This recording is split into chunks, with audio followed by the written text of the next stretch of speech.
Hey guys, Alex and Dad from 7th Hour Films back again with Torchwood. Finally. Now normally we would recap what happened in the last episode, but we did an entire video recapping the second season of Torchwood. If you are just joining in, I don't know what you're doing here, but thank you anyway.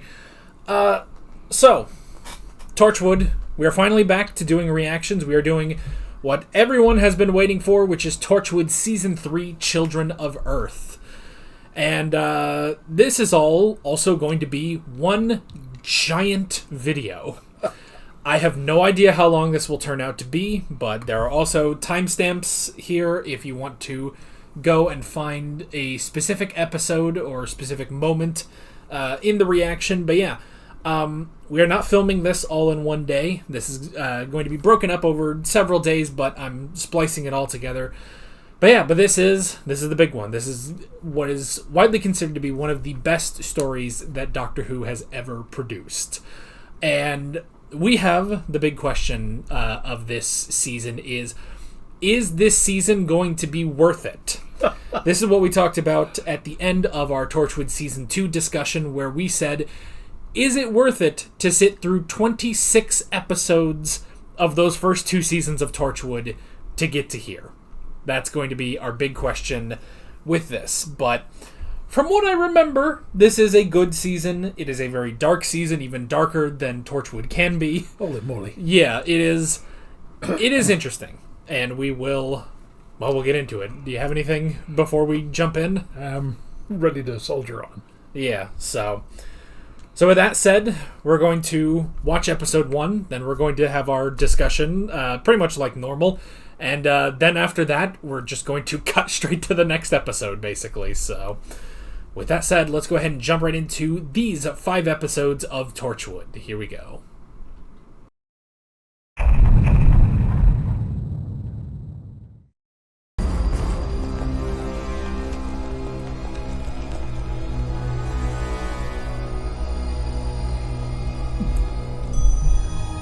Don't go towards the light. Pick up at 7:30, but I might have to leave it on standby. Baxter starts talking and never stops, so I can't guarantee what time. I'll tell you what. Oh. I'll send you a text from the motorbike. Yeah. He's back. Yeah, he is. Abbey Road. Bless him. God rest his soul. Say, do you think we could just on our own? Of course you can. Just come and find me once you're done. And I'm sorry for your loss. Thank you. All right, time to get to work. Tongues. Tongues. Almost. Got it. Sorry, one more. There. Oh, well, this is awkward. Wow. Thank you very much. Just glad to be back. Whatever it was, that was mutilation. I should report you. Then why don't you? There aren't going to be evidence of mutilation anymore.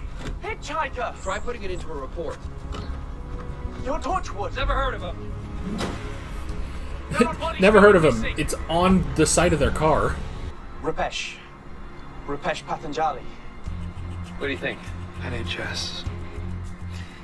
Yeah, too much red tape. Sorry, but good luck with it. National Health Service. Yeah. Sorry, we are not hiring at this time. You are gonna get us killed. No, you get killed, not me. You die like a dog. Like an ugly dog. Oi, Chocolate Brothers, good answer. Yeah, well, I want you to do a check on St. Helens. What's his uniform? That's not British Army, is it? If you could start transferring the names and addresses. You're not paid to ask questions. And so far, we're the only ones with the software clever enough to piece this all together. Well, us and Torchwood. Do you want me to talk to them? They're a pain in the backside, but they can be helpful. We're onto them right now. Okay, find out anything, let me know immediately. Of all the times for Martha Jones to go on holiday. I get such a grunt. You're right. He's back. I said so. Who's back? What's he doing? Mr. Dr. Man. Waiting, just like you said. Ask about Torchwood and most people point towards the bay. We're not so secretive anymore. You bastards. That's exactly what you did to me the first time we met. Well, so that. I'm promoting myself to recruitment officer. She's calling us a couple now. What's your problem? Just saying. I hate the word couple. Couple of cards. Me too. Mind you, nothing compared to that hitchhiker. Freak you out? Oh, yeah. Yeah, me too. Apparently anyone could have one. Don't, I know. This place. Ever since I moved here, it's just I bet it doesn't pay much, though. not at first. Could be worse. Torchwood's paid by the crown. First paycheck, I almost fell over. I had to hide it from my boyfriend. From what I've heard, it just sounds, I don't know, Exciting? I suppose. Glamorous? No, more sort of. Terrifying. The thing is, we've all seen Yeah. it now. The past few years, alien life. Even though half the world's still denying it. They're really To trying. me, Sasha, stop it.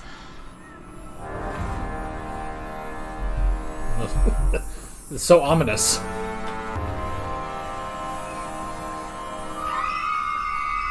Ah. Village of the Damned.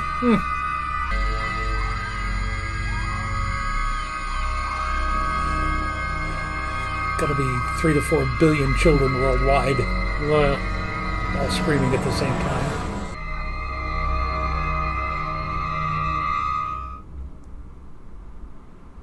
All right then.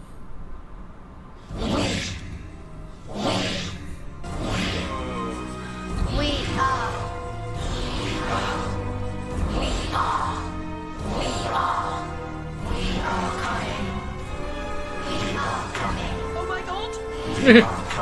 it was terrifying. Stop! Keep saying the same thing over and over. Oh, There's some city miles on that kid then. Who are you? Who's coming?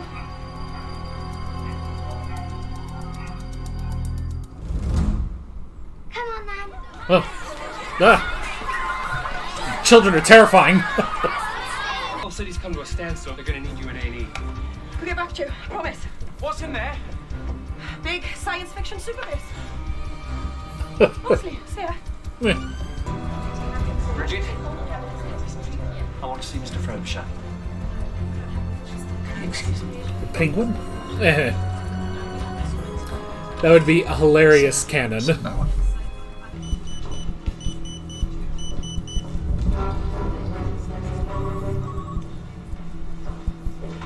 She won't mind.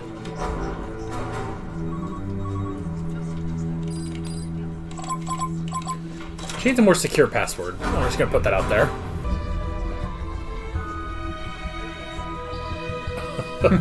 What? I hate roundabouts. What? They're so coarse and rough. And they take you everywhere. I'll have to tell the Prime Minister. Elected officials, they just come and go. The 456 was here before him. He'll be here long after he's gone. So will Ain't we. that true? They probably switched out the Prime Minister while you were talking. Cockroaches of government. Deep state. Kids. I know I promised. Shut up. Change your plan. Oh, it's all right. I thought you'd be busy. We are coming. Hey, but what's it like? The estate agent hasn't turned up. Ah, fair dues, though, she's probably got kids. So, what do you think's causing it? Oh, I can't say. Top secret. You haven't got a clue, have you?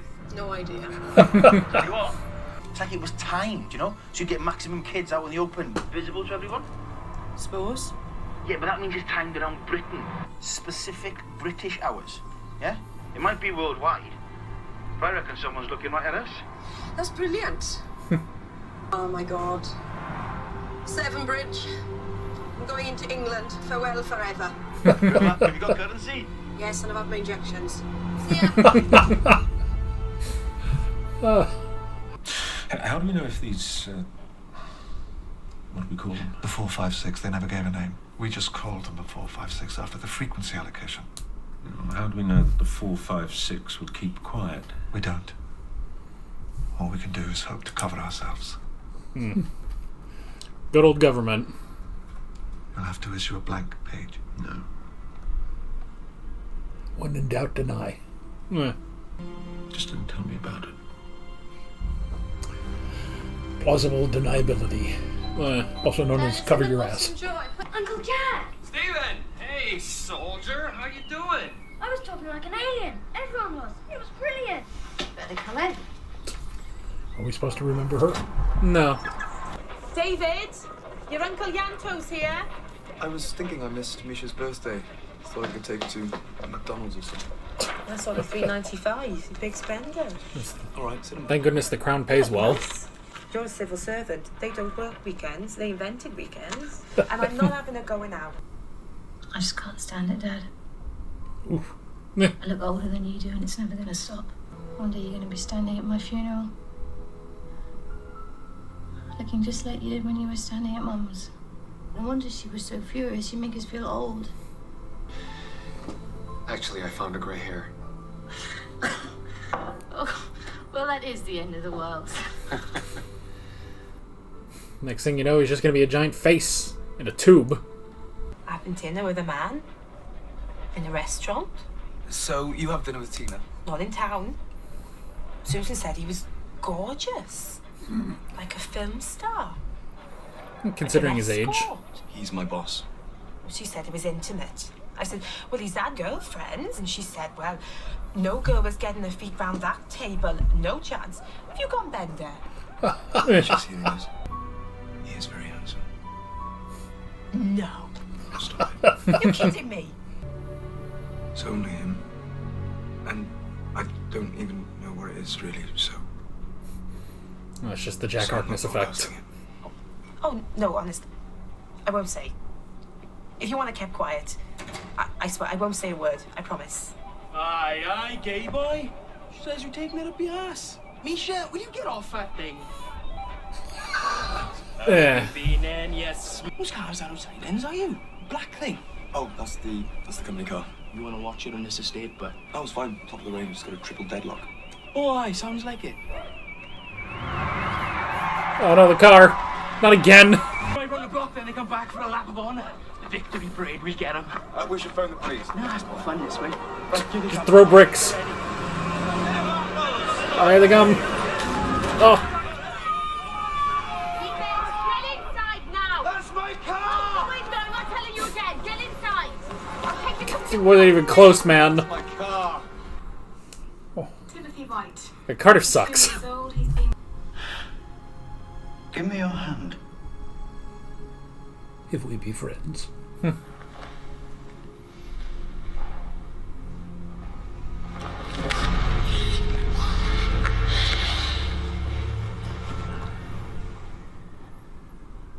Telling the truth. How can you tell? I can smell it. Oh, good. You're pregnant. Sorry? Congratulations. Thanks. Maybe this one won't be so traumatizing.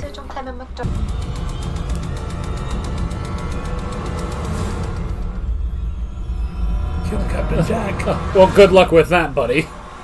No sign of trauma to the skin apart from bruising, but that's... Oh. Get them in. Seal off the area. Man, we might have given you a job, too. Any sign yet? Not so far. Do you think it's true? What they say about him? Ow. It's a bad day to be Jack. He was dead. We're being targeted. Whether it's him or me, we should be careful. Better tell Gwen. She's back. She's in the lab. Gwen? Boy, have I had a day.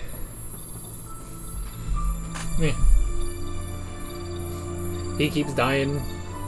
She's making new life. Oh my god, it's a heck of a day. That's good, isn't it? Do you get maternity leave at Torchwood? Would now be a good time to tell you I lost the car. You did what? That is just bloody spectacular. What about this place and my job? We'll manage. We always do. Oops. Thanks, Al.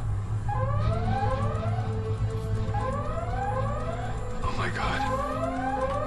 It's a bomb. There's a bomb inside your stomach. You didn't notice that? You just thought you had a really good lunch? Right now!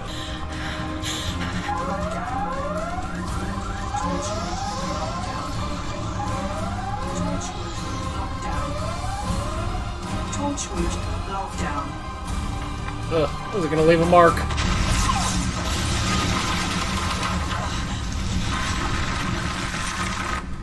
We are coming.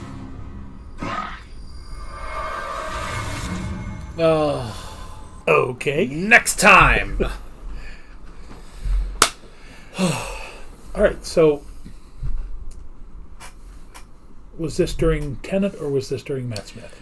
This was Tenet. This was between the specials that he was doing. So this is between the Daleks taking the Earth and the end of the Tenet era. Right, so they simply brought back Capaldi because they liked him in Vesuvius. Yeah. The funny thing is, Bern Gorman, who played Owen, was apparently offered, or he was one of the people that could have potentially played the 12th Doctor, and he declined because he said, well, it's not right for me to do it because I was in Torchwood.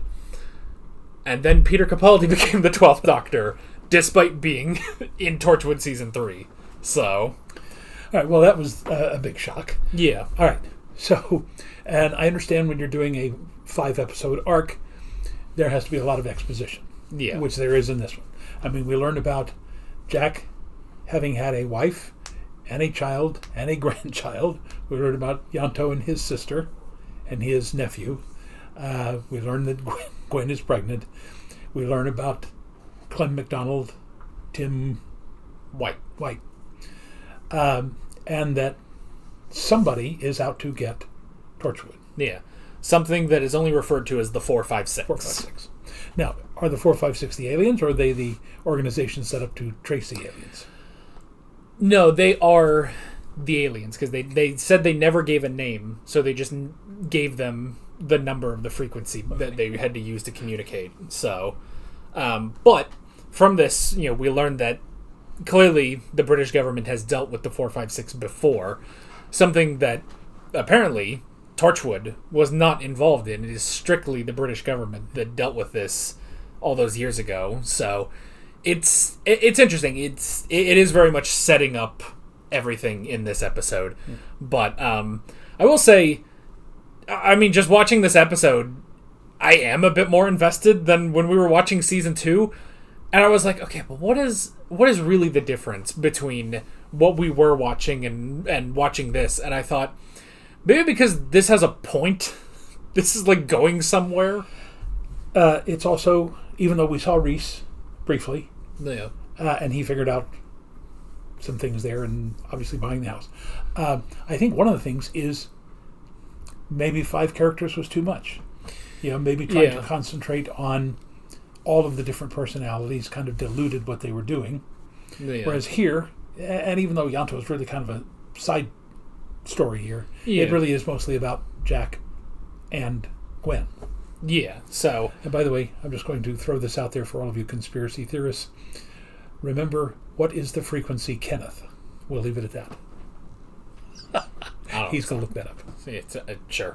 If I remember, so... All right, but we've seen Jack shot. We've seen him stabbed. We've never seen him blown up, though. No. So we've seen a lot of things. I mean, that's also the funny thing when he's talking to Alice, and it's just like, it's like, oh, I keep getting older, and you look exactly the same. And it's like, you know what? I bet since the last time that she saw him, he has aged 2,000 years because of being buried alive by Gray and John at the end of season 2. Which, by the way, I guess, obviously this will come up in the next episode, but with that bomb,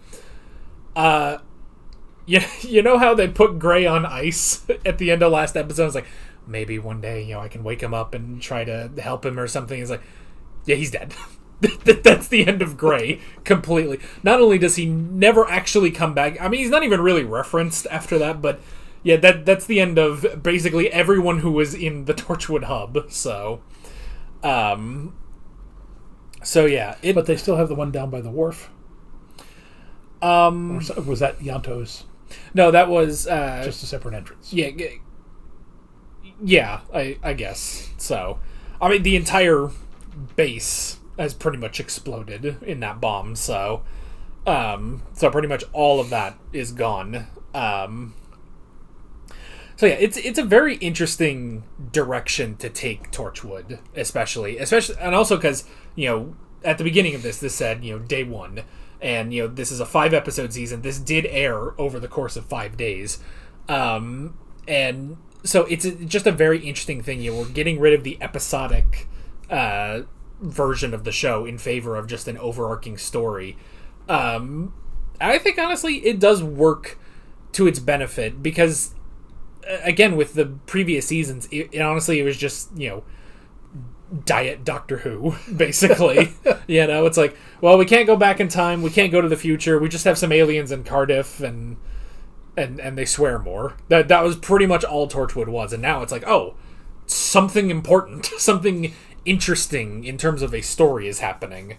And even tying it in with, the British government and units, they're talking about how the 456 are back and, how we're going to deal with this. And it's like, well, if we're going to do this, how John Frobisher, I don't think we had listened to The Holy Terror back when I first watched this. So that is a hilarious idea that he may actually be a shape-shifting New Jersey penguin in disguise, but but John Frobisher, he's talking to the Prime Minister there, and it's just like, we have to, all of this is going to become public, all of this is coming to light, so we have to make sure that everyone else doesn't realize that the British have already dealt with something like this, So it's like, we have to get rid of pretty much the only thing that could be a problem with that, and that is Torchwood.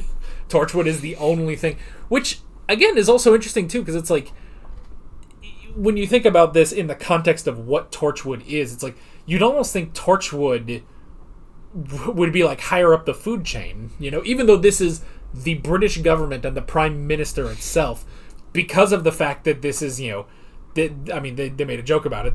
They are paid by the crown specifically. They are specifically an institution of the royal family, founded by Queen Victoria, but the government's just like, we're getting rid of that. We got rid of all their powers, now we're going to get rid of Torchwood too. So, all right, and I thought it was interesting. You've got the side stories of Jack's family and Yanto's family, and then I think they kind of may have put that in to help disguise the fact that obviously something's going to be going on with Lois. Yeah, Lois Habiba. And I always want to say Britney Spears, but Bridget Spears. Yes, you'd think Bridget would have known better than to give her username and password, but obviously they have no reason to doubt that Lois is going to be a good person. But Lois at least is vaguely aware of what is going on, and she is outside of the influence of the foreign minister, home minister, whatever he was called. So anyway, I'm assuming that's going to develop into a larger story as these next 4 episodes come along. Yeah, definitely. So, and it is interesting too, because this episode also kind of plays with you a little bit of like, introducing Rupesh, and you're just like, oh, okay, well, he's a doctor. Owen literally just died in the last episode. It's like, well, you could do something like that. And then it's like, no, he was going to be sort of a plant by a mole. We're not even sure for who specifically. Like, I mean, at the very least, we know they seem to be working for Frobisher because they are under the orders to plant the bomb in Jack to destroy all of Torchwood, basically. But yeah, it's like we don't know why. Why does the British government? Why did they want a mole inside of Torchwood to sort of learn all these things? It's like, obviously we have seen, like on Doctor Who when we had the larger Torchwood Institute, it's like they definitely seem to be at odds with, they seem to be at odds with UNIT, or kind of with the Prime Minister themselves too, because we had that whole thing with Harriet Jones in Tennant's first episode, where it's like, she technically wasn't supposed to know about Torchwood, but she did know about them and was able to give them the order to destroy the Sycorax. If anything, seeing the new prime minister here, it does kind of make you stop and like think about all the intricacies, how the prime minister works with, obviously there's the British government, how they work with UNIT and how they work with Torchwood, especially when you factor in that between Harriet Jones and this guy was the master who was also the prime minister for, well, at least for a few days. So and also in there, wasn't there a Slitheen disguised as the prime minister, or was that just another cabinet member? Yeah, that was they were originally just other cabinet members, but then during that whole Slitheen story, they killed the prime minister, and it just sort of like the chain of command just kept going down until they were in charge, basically. And that's where you first get Harriet Jones. That was in series 1. So yeah, it's a really interesting thing again with Rapesh. It's just like, oh man, you really had me. And even like up until that scene, I was like, I don't remember what happens with this guy. Like he's not part of the rest of the season. Obviously, they don't hire him. I was like, what, did they kill him? And it's like, well, they did. But I had completely forgotten that he betrayed Jack, basically. Yeah. So, but yeah, it's a very, and I will say just the whole, the mystery and everything around. It's like, all right, all the children in the world, stop. And then they scream, and then they start saying, "We are back." And it's just like, I like that because unlike, the previous seasons of Torchwood where it's like, okay, well, here's, the Weevils or giant demon kaiju thing or, John Hart or all these other weird kind of complicated monsters. It's like, I do like this is very simple. It's just, it's children. What are children? Creepy. And it works. It's like, this is a very simple, very, very much like a Doctor Who thing, And one last mystery for me anyway. The final thing, we are coming back. Now. Yeah. Does that infer it is somebody we've already seen in Torchwood and or Doctor Who, or something saying that we have been here before, but nobody knows who we are, and we're now coming back? Yeah, so... and it's interesting, when Reese was talking about, this seems to be, it's worldwide, but it's very targeted to Britain, Yeah. It's when the kids would be going to school, it's when they would be having their lunchtime, and everything. And so it's like, it's very targeted. They're specifically looking at Britain. And now they're saying, we are coming back. And it's like, okay. After the Prime Minister and Frobisher basically says, like, we can't have any of the other nations or UNIT or anyone knowing that the British have already been actively involved with the 456. So yeah, it's a very interesting just mystery already, which honestly, Torchwood, I feel like the previous seasons and the previous episodes, I mean, I guess each episode did have the mystery of, what is the alien and stuff like that, but maybe just the fact that this has more breathing room and, it's obviously it's a much grander scale of being, throughout the United Kingdom and obviously, everything else happening across the world. But it's like, this is definitely given more time to breathe, which works better than like, even just the last episode with Gray and John Hart. And, you had to reveal that Gray was back and he was actually evil and wanted to get revenge on Jack. And it's just like, all of that, trying to do that in 50 minutes was pretty difficult. Whereas this has set up everything, and now we get 4 more episodes to do this. So, by the way, historical question for you. See if you remember. Reese mentioned it was GMT. Remember what GMT stands for?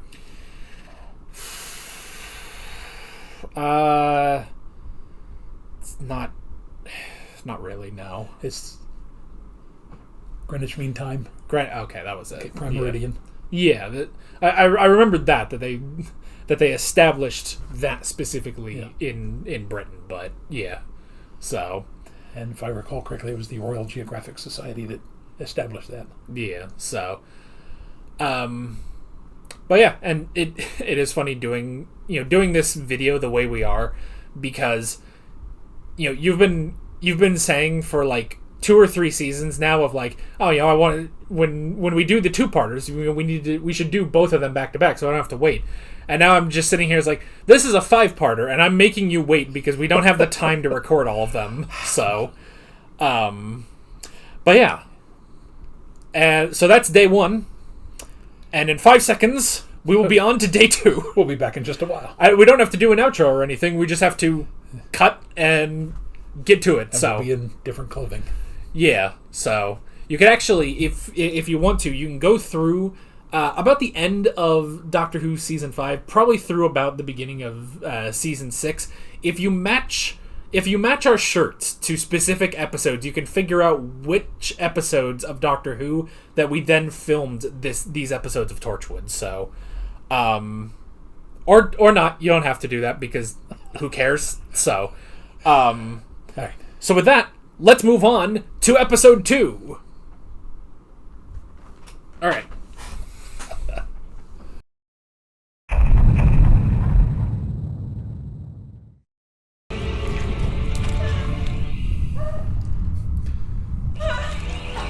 I love to make sure she can't even hear the soundtrack. Hold it down! Control said no survivors!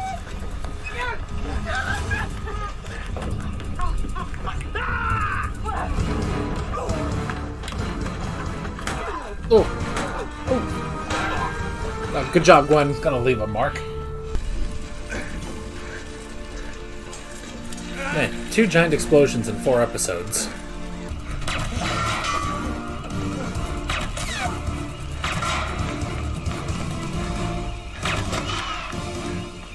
Very good mark. Nope. Well, it's the UK. They're not normally trained in guns. They kind of have to learn on the fly. Somebody who's in a sniper's position's got a rifle should be better trained. Should be. Why do the thing with the children? Because they can. And because they want to scare us. Like in the film Contact, where they sent plans. Who do you work for? You don't need to get that close. It's a ranged weapon. I want their homes raided. Gwen Cooper is not a terrorist. You must know where she lives. Good job, Andy. Someone is trying to kill me, and if they're after me, they're going to come after you. Now get up and get dressed. Faster, please, faster! Faster! Tonight! Tornado season in Oklahoma. That's the bottom. Left. Come on! You left the keys in the suitcase all the time. We wouldn't have to go through this time and time again. Whoa, what are you doing? Packing. Well, you're not going to have time to read, and they can trace us with that. Well, I don't know. I've not gone into hiding before, have I? Oh, poor Reese. We're not going in there all guns blazing, are we? How far is it? 2 minutes. Thanks for mentioning it, by the way. You hear from Jack? No, I haven't. Sorry, hang on. Do you think he survived? He usually does. It's going to take him a while to get back, though.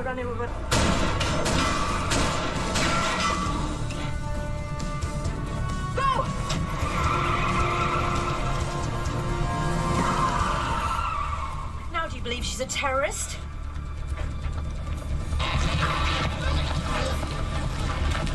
Wow, she shot all 4 tires. Well, let me carry the bag. Huh? You want your trigger finger free, don't you? Oh, good point. He's a good man, that Reese. We're looking for Yanto Jones. Whoops. We're not going to find him in my bed, did you? I'm a married man. You know, you're going to have to ditch the jacket and the tie at some point. I'm off now, girls. I'll see you. Goodbye kisses, it must be serious. If you get out of bed at a proper time, you get plenty of kisses. Have a good day. Dad? What? We want a pony. We want a pony. We want a pony. See? Nothing to worry about. The entire Bay Area has been closed off, and witnesses say the effects of the explosion last night could be felt 5 miles away. No one can say for sure why this area was the site of such an unexpected... Well, it's funny, too, because just recently, the entirety of Cardiff exploded because of John Hart. And they just kind of... Never mind that. The people of Cardiff are very mad right now.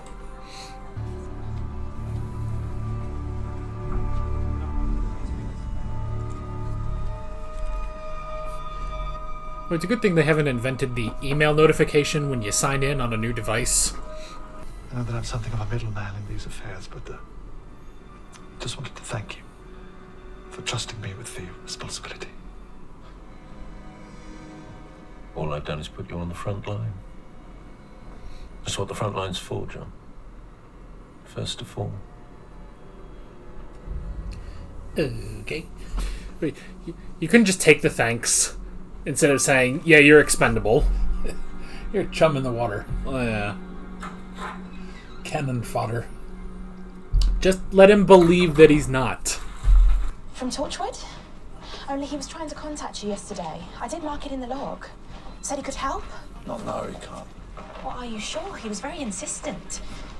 He told me his team were the experts at dealing with things like the children thing. He told you that over the phone? Yes? He always was an arrogant sod. So That's an understatement. he can't help. Ah, like Batman.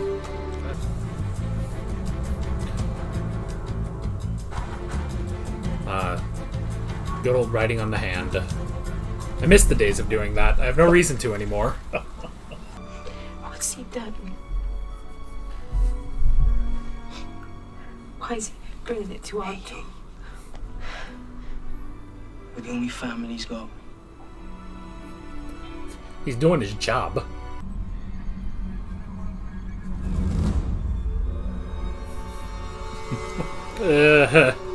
I hope that bag was big enough.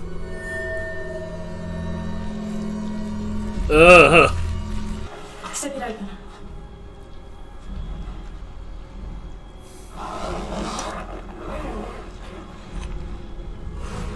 Yeah. It was a bag of bits when it came in, and I asked you to keep an eye on it. Get out of that thing and cover to the wall. Yes, Mom. What? That's such a... Boy, out of context. You sure he's coming London? I don't question you defend the world against extraterrestrial infiltration. Don't you question my knowledge of the haulage industry, right? Sorry. Small company, Gwen. Cardiff to London, it's for security, and best of all, guaranteed food cargo. I'm absolutely bloody starving. Realize we're not saying much here.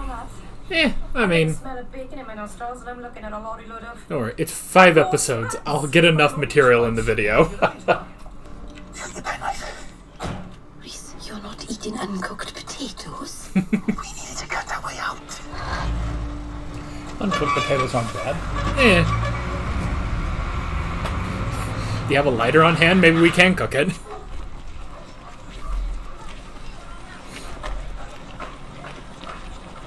Kind of snoops are you in? Table or down? You brought the gang.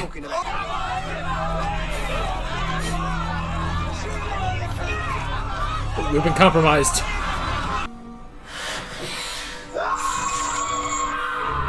Oh.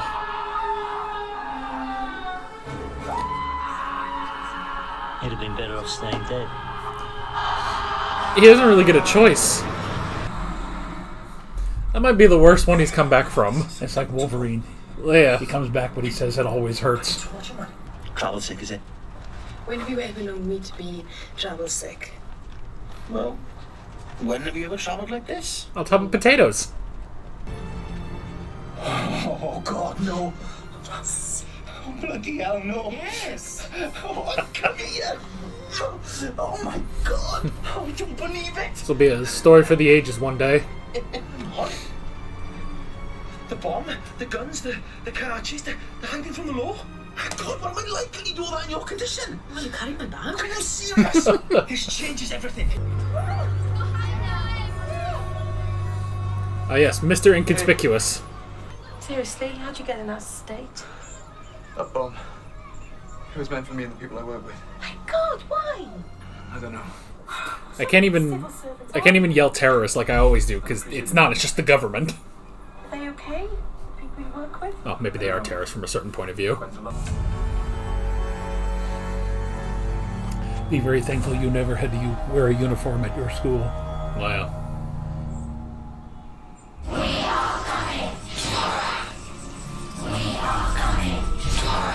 Oh, now. Now we got a timetable.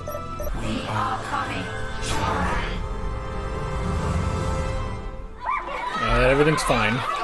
We really are in trouble. Yeah. Do you know a Captain Andrew Staines? No. A Colonel Michael Sanders? Ellen Hunt? No. Colonel Sanders? Yeah. They're all dead.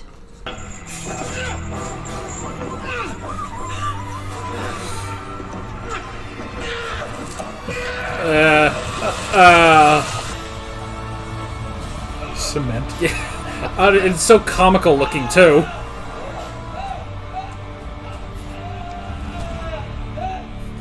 It is a bad day to be Jack Harkness. I've got a floor plan in my bag. Steak, bun, chips twice. Oh, God, I'm hungry now. It's a military compound. The name of the contact at the compound is a Corporal Kamara. His number's on there, and he'll be expecting you. Sugar? Don't mind if I do. I'm a PA. It's what I do.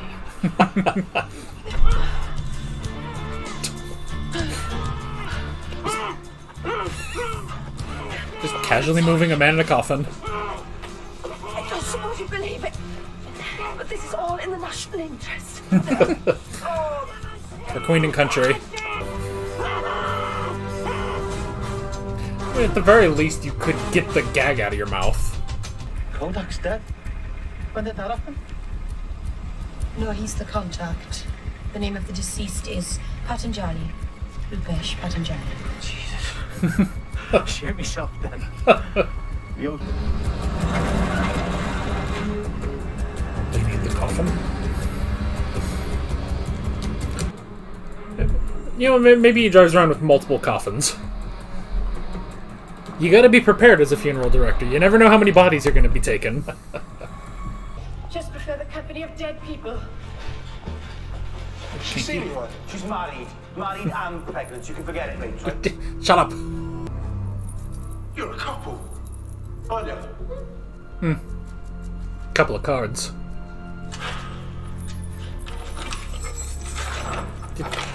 Shut up.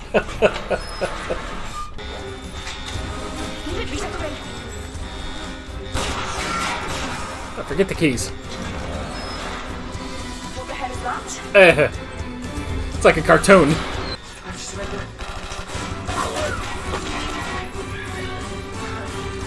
Shooter. I'd lay down your weapons if I were you. Out of bullets. You're as trapped and helpless as the man in the concrete cell. Shoot her anyway. Shoot her anyway. Put the guns down! Up.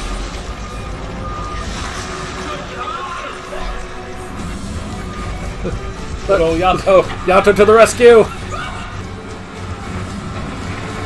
Alright, now we just gotta get him out.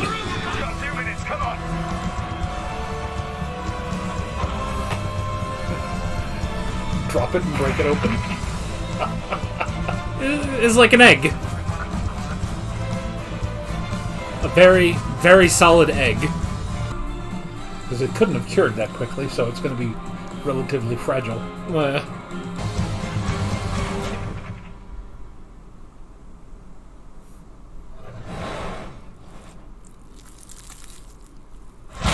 Oh.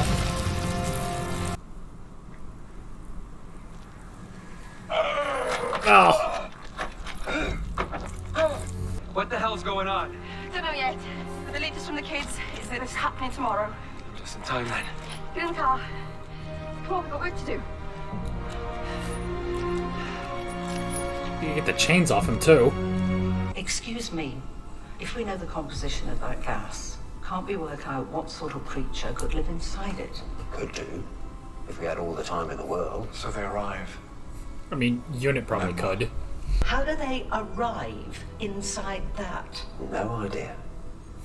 Aliens. Who else knows about this?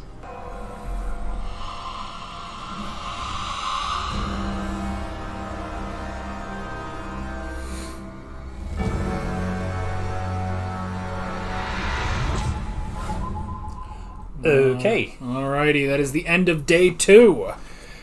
Alright, now, I have to say, this one is 90% exposition. I mean, there's the escape for Gwen and Reese and for Yanto. Yeah. It's the, getting Jack out of jail. But for the most part, this is literally just filler. Yeah, I hate to say that. It's good filler. Yeah, it's set up as this goes on. I mean, what we're essentially doing is watching a 5-hour movie. Yeah. Which now, a movie... you say they broadcast this over 5 consecutive days? Yes. Okay. So, and I mean, that's the thing, is like, we're taking basically what probably could have been a 2.5 hour story and stretching it over the 5 hours of each episode. And it's like, so we get stuff like this where it's like, yeah, there's just pretty much no Jack until right at the end. Because, whew, that was a rough day to be Jack Harkness. Yeah. So I've never noticed this before. We got the Torchwood logo up there.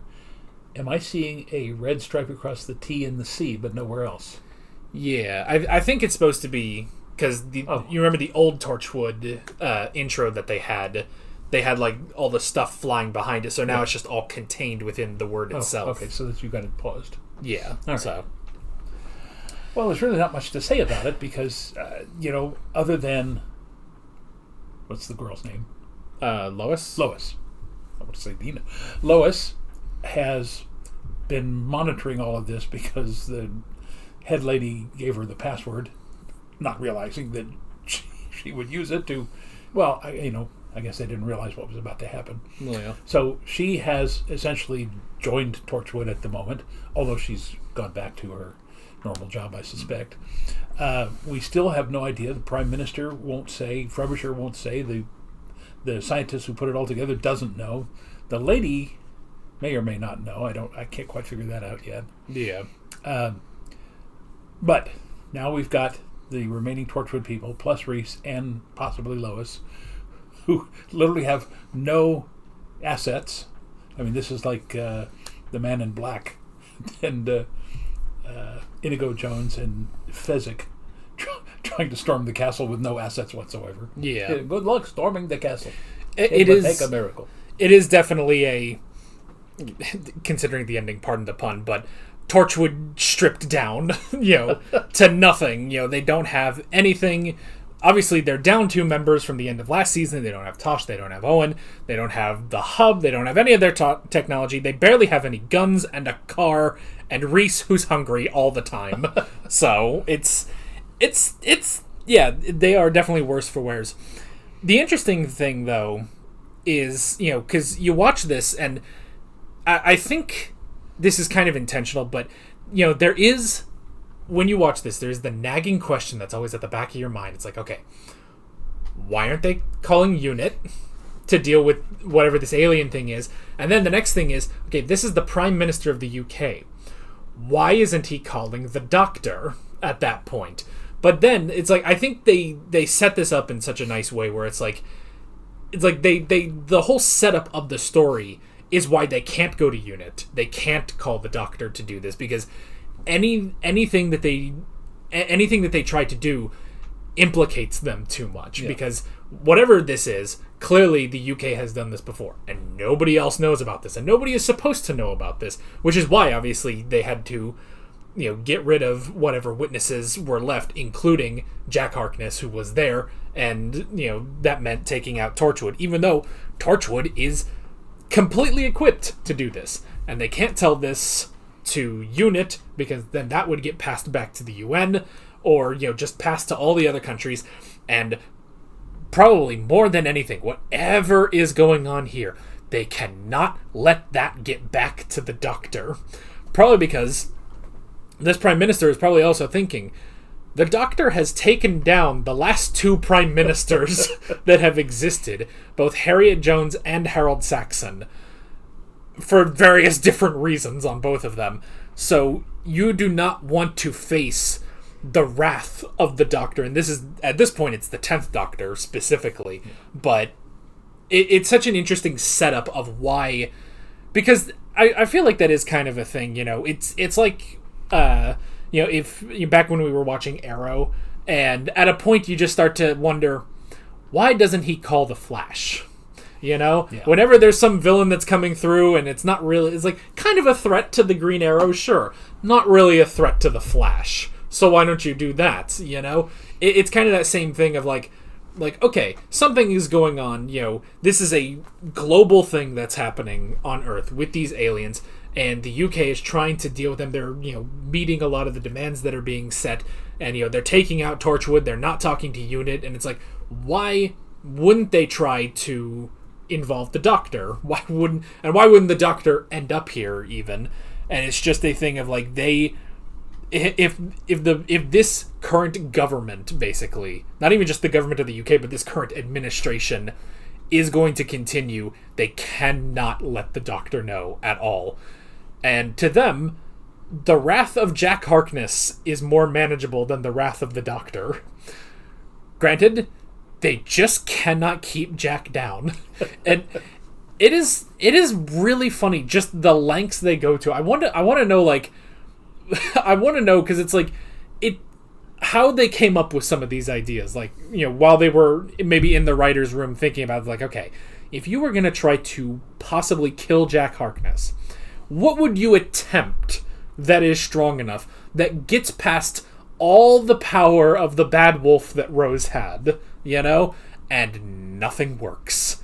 The explosion? No. And what a perfect creepy visual. I mean, it kind of reminds me of the Eighth Doctor when he the Seventh Doctor regenerated into the Eighth Doctor, because that was also in a morgue. But just seeing just such a simple effect of, you just see the bag and you just see it start moving and filling in more and more, and they open it, and he's blood and everything that's there, and it's just like, this was just bits when we brought it in. He's regenerating so much, and it's just like, yep, that is terrible. So then the next thought is, okay, we watch Wile E. Coyote, we know how to do this, let's encase him in cement with this ridiculous... I'm sure that's actually how cement pourers look. But there's something about the fact that it zigzags up and down that makes it all the more comedic, Yeah. Now, so there was, when I saw that, I thought, there's one problem that I have with it. He's facing up. Yeah. The liquid cement is coming down. How does he keep it out of his nose and his mouth and lungs? Yeah.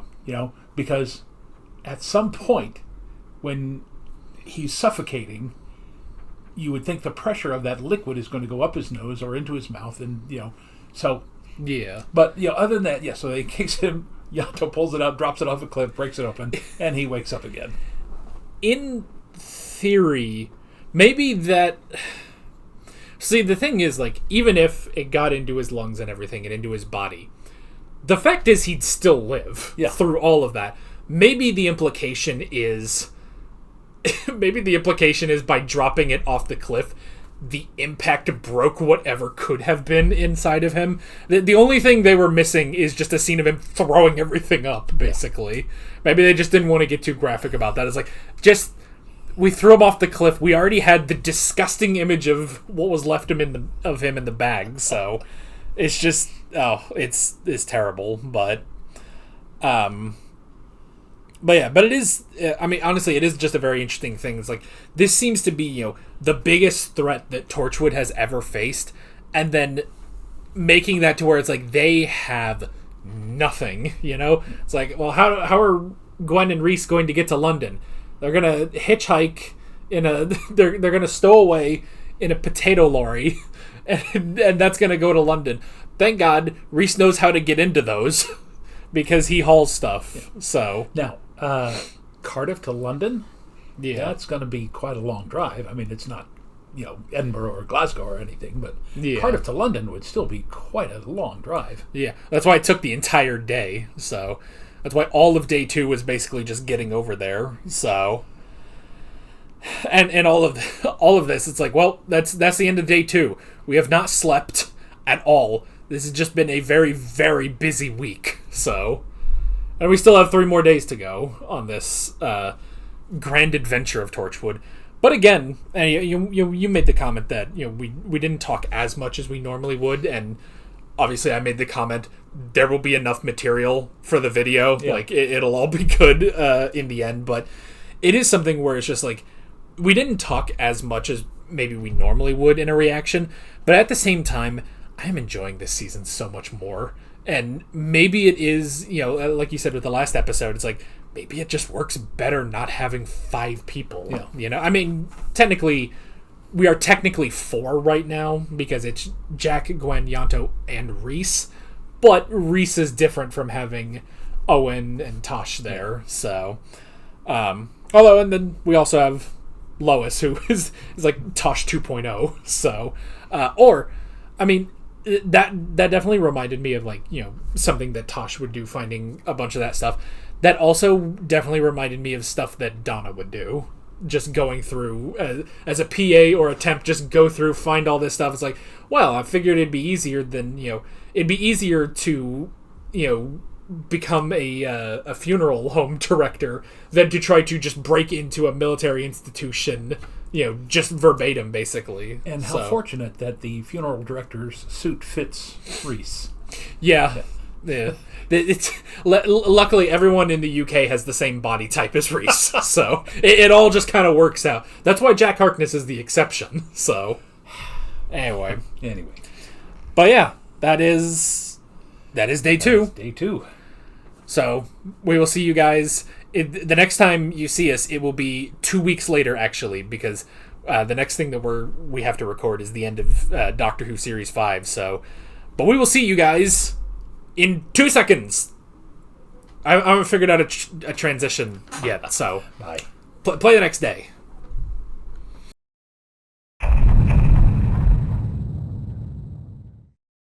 That alien voice thing said today, and we are stuck in the back end of Beyond.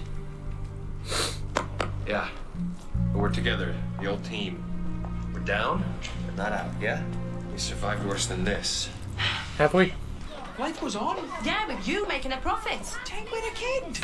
That could be your slogan, 10 quid a kid. This is Jack Harkness. Leave a message, and I'll get back to you. Yeah, his phone exploded. Along with his clothes, shoes, and his entire body. So Listen, I trained with the police. I know every trick in the book. Do you not? Come on, boys. Gonna learn some tricks. Oh, finally. Thievery.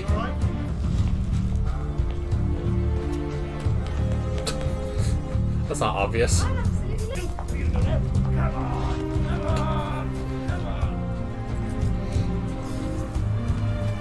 The least observant people on Earth. The people of London. Let there be light. Oh, yes! Britain's most wanted. Hey, how about that? Guess that makes you an official Good member job. of the team. You can stick it, mate. Whew, technology's one thing. Let's not forget the creature comforts. Coffee, obviously. Oh, thank God. Got some doodah. Thank God. Nice one. And for you, sir, Army Surplus Special. Oh, you're kidding me.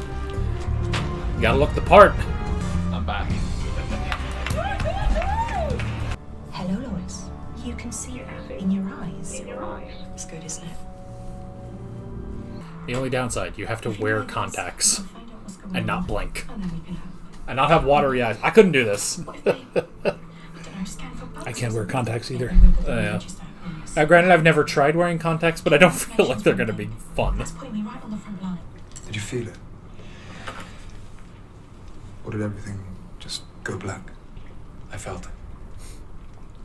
Shit. Yeah. What do they normally feel like? We better make the most of it then. Suppose.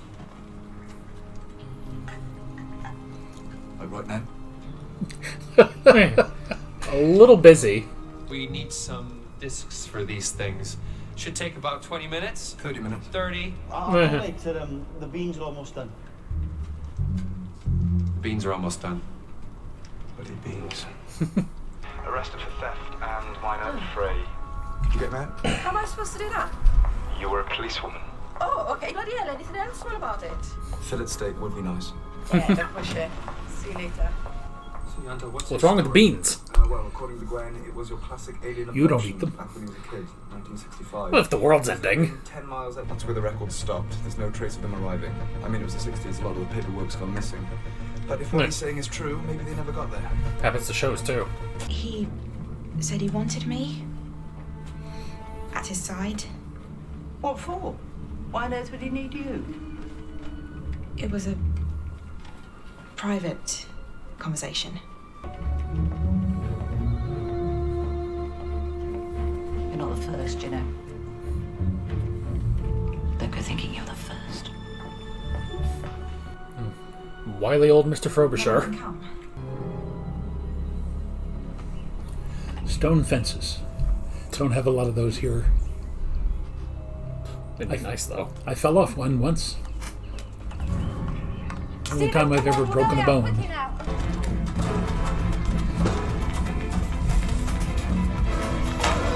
Oh, good job. Ah, now you have a gun. Let's see what happens. Are you as immortal as your father? Is the boy? Shoot her. We can put it to the test.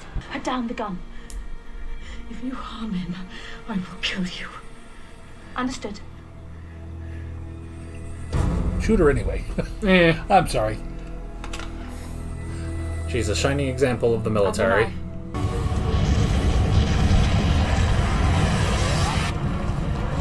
They arrive in a pillar of fire.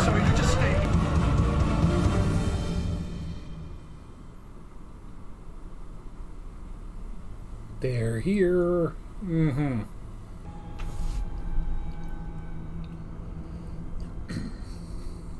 That's the smartest thing to do, Mr. Frobisher. On behalf of the human race, is there something wrong? We had some bad chili before we got here.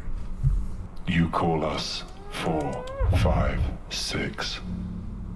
That's correct. Then that is our name.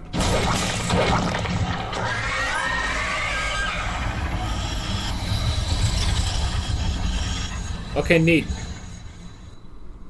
Can you stop throwing up? Boy, gonna get a squeegee. Well, they made First Contact look great in the movies. And according to protocol, ambassadorial procedure is not made public. You wouldn't be speaking to the entire population, but to their elected representatives. That's how it works. That's all I can offer. Is that acceptable? Yes. Good. Then only the people in this room are crapping themselves. That's been identified as Colonel Aduya of the Unified Intelligence Task Force. Unit? And this is coming live. That's General Austin Pierce representing the American Armed Forces. He's heading inside Downing Street right now. I've been asked to convey from the President of the United States his absolute fury. Oh no, Obama's pissed. Do we have your absolute guarantee that you won't enter the room? My absolute guarantee. I ain't going there. Ain't touching that with a 10-foot pole. Then that's agreed. Agreed.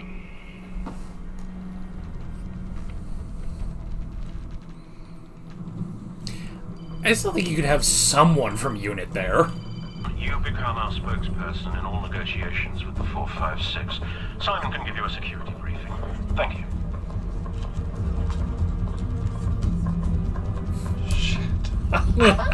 He's ready to go home. Oh, do you like hot dogs? I bloody love them.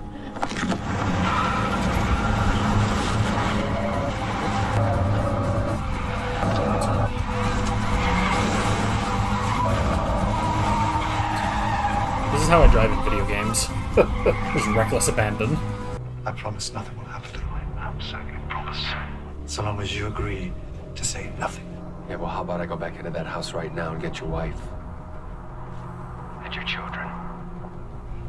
Except you won't. Because you're a better man than me.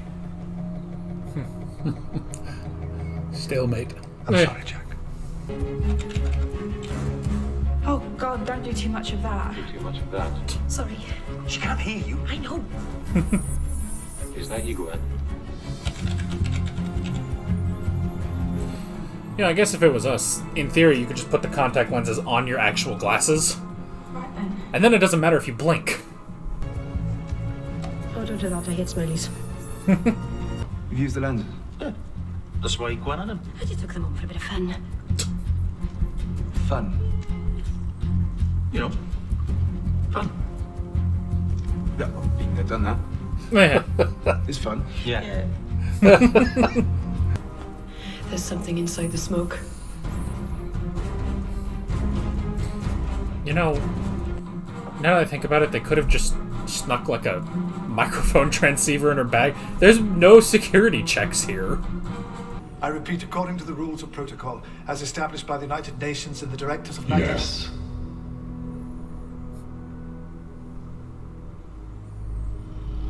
Right, well, answer in a timely manner next time. thank you on behalf of... We don't have the whole night. It's back in shorthand. No, I can read it. It says, yes. This is a nightmare. And the Kingdom of Saudi Arabia. I think it might be easier if we take those names as read from now on, don't you?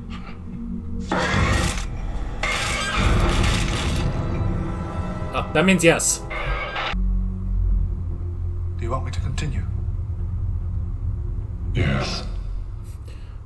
Look, they clearly just have the sniffles, alright? Yes. But what do you want? We want your children. Feed me, Seymour. You what, mate? How many? 10%. We want 10%.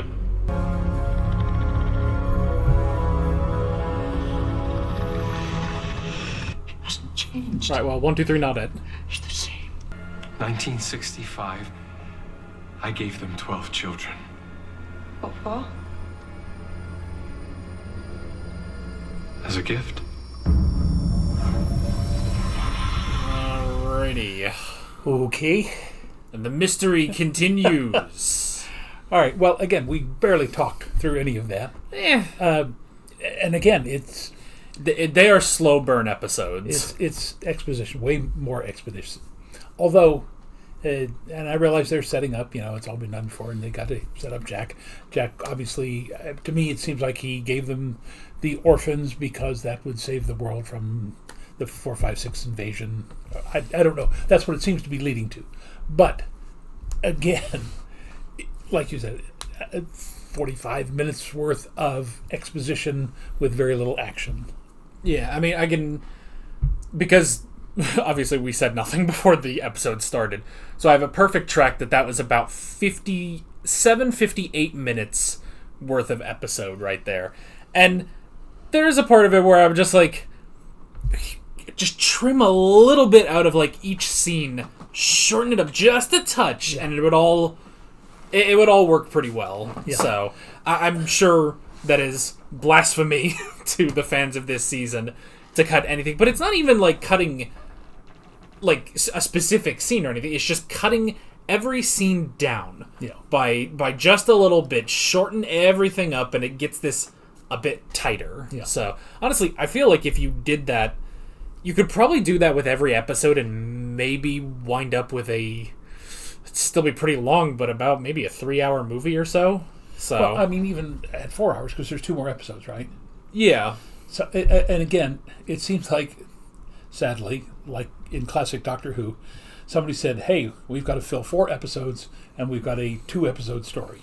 Yeah. So they did the padding. They not necessarily the chase scene with Jack's daughter and grandson, but it does seem to, again, I don't want to say that there's useless padding. It just seems like they're drawing it out because they have a certain time slot to fill. Well, and it's interesting too because I guess just to give away when we're watching this, we just filmed the Christmas Carol episode of Doctor Who. And there was a part of me, like, at the end of that episode where I was like, oh, yeah, I was, like, thinking back to the beginning of the episode. I was like, man, we did a lot of stuff in this 1 hour of television, And that was, about an hour long because it was a special episode. Whereas this one, I'm like, okay, where are we from the beginning of this episode? Of Torchwood down on their luck, they're really just scraping by. They have this disused Torchwood warehouse and everything. To the end of this episode, which is Frobisher is talking to the 456, and we are learning just a little bit more of Jack's involvement in 1965. But other than that, it's like not much has really advanced. So I don't know. It really is, though. I think if you just trimmed every scene down, made this around 45 minutes, I think this would all flow a bit better. Yeah. So otherwise, it's like the stuff that's in there is good. It's just they're letting it last a little too long. They're letting it linger a little too long. Yeah. And I don't know. It's strange. It's like they're like I don't know. I guess because maybe they're making up for the fact that they aren't doing a 13 episode season. You know, it's only 5 episodes, but we can make the episodes last a little bit longer. So I don't know. But I mean, still, it's good stuff. I mean, yeah. I mean, I'm still enjoying it. It's just that it becomes very obvious that it could have been trimmed down to a 4 episode season. I mean, even just 5 episodes at about 45 minutes each would have worked a little bit better for this. So, and I mean, and I understand too because this is, you know, taking place over the course of a week, and so every episode being one day, you know, you start to see the day pass as the episodes go on. So you can't really take something from the next episode and put it at the end of this because that's the next day. It has to be the next episode. Yeah. But still, I mean, still the most interesting thing that Torchwood's ever done because it's just like something is happening, something's important. I mean, this honestly does feel. I mean, I don't know. It's weird. I want to say we must have gotten somewhat of a higher budget, you know, although that higher budget really just means we're shooting on location in London, and that's kind of it. Like, they're probably not even spending that much more money, but looking at everything, it's like this feels much better than the previous seasons did. Of, you know, this is more like the sort of Agents of S.H.I.E.L.D. that they were trying to go for, of like, well, you know, back when it's just like, well, we're kind of just some one-off aliens that show up in Cardiff, and it's just like, maybe that's the other problem. Maybe Cardiff was not interesting enough to base a show around, especially a sci-fi show. So I don't know. This season definitely works a lot better, but it's still got just one glaring fault being the pacing. It's interesting that you mentioned Agents of S.H.I.E.L.D. because in their last season, it seemed like they were padding as well. You know, the whole, what was it, LMDs? Well, that was like season 4. Oh. And then the you know, the Ghost Rider. Yeah. A lot of those just seem to go on, and it's like, you know, I don't mind a season arc, but it's got to have some movement to it, you know. Yeah. And this is just, you know, it was. I think the British term was moving like treacle. Yeah. So I don't know, and I'm sure we're going to get comments saying it's like, well, it's more the British way. You're projecting American show values onto British shows. Every time I see that, I disregard that comment as quickly as I can, because it's just like, look, I understand there are differences in our culture, but at the same time, television is television. Television is its own culture. It's not American, it's not British, it's its own thing. And yeah, sometimes you look at something and it's just like, cut this down a little bit, you know? There are other there's American shows. There's plenty of American shows, you know, a lot of Game of Thrones episodes, or some episodes of The Sopranos. I'm like, you could have got like 5 to 10 minutes off of this and not lost anything either. So, but for this episode, I mean, again, I feel like the team, now that we've cut Owen and Tosh, the team just works so much better, you know? It's so interesting. And you're watching them, it is fun.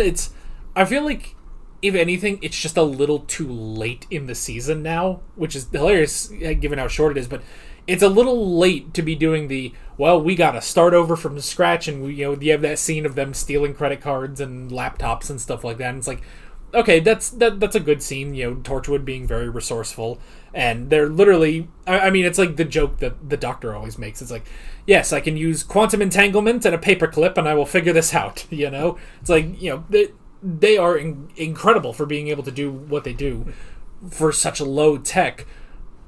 But it's episode 3, and I need you to get the plot rolling. There was one little minor detail that I thought they could have changed it.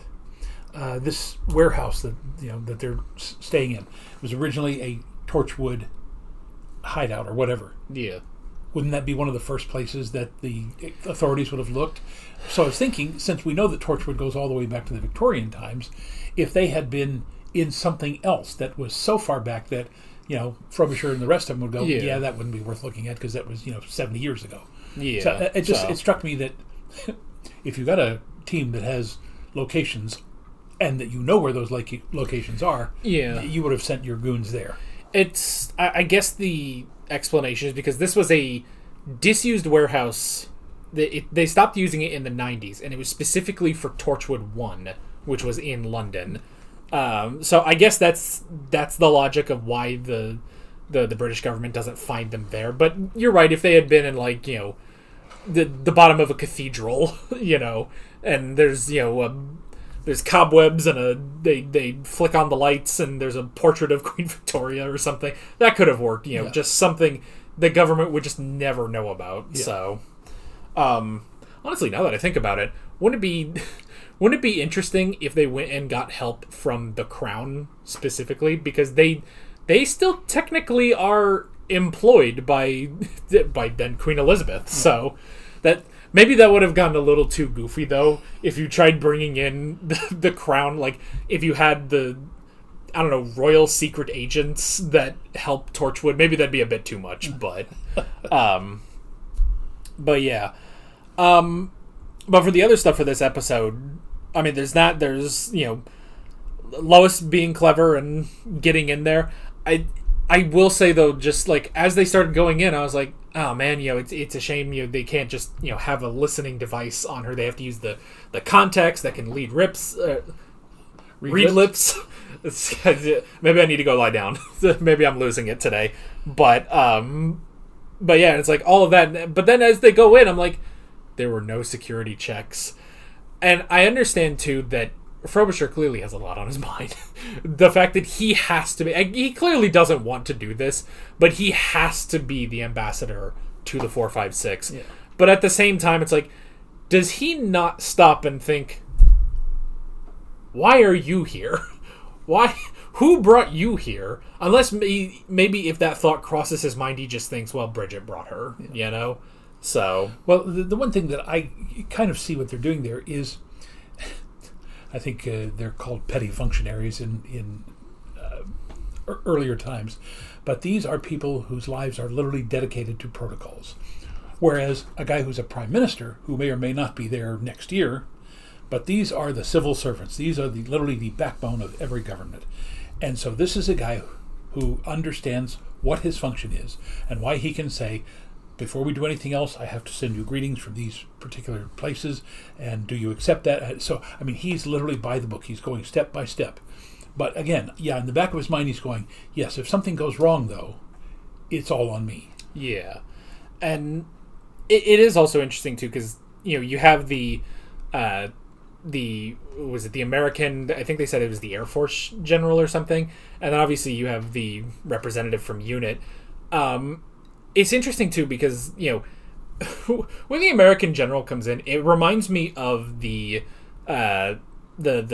two-parter with the Master on Doctor Who, where it's like, you know, the president comes in and it's like, oh, why are the Toclafane talking to Britain and stuff, and I'm going to take control of all that. And it's like, okay, there's typical British person writing American person to be typical American person in intervening in, you know, things that don't concern them. I will say, though, it's like, because I think this works better, because it's like, no, the Americans have every right to be pissed right now, because it's just like, wait, why are they here? And clearly, like, you know, like they said, this was planned. They didn't just come here on a whim.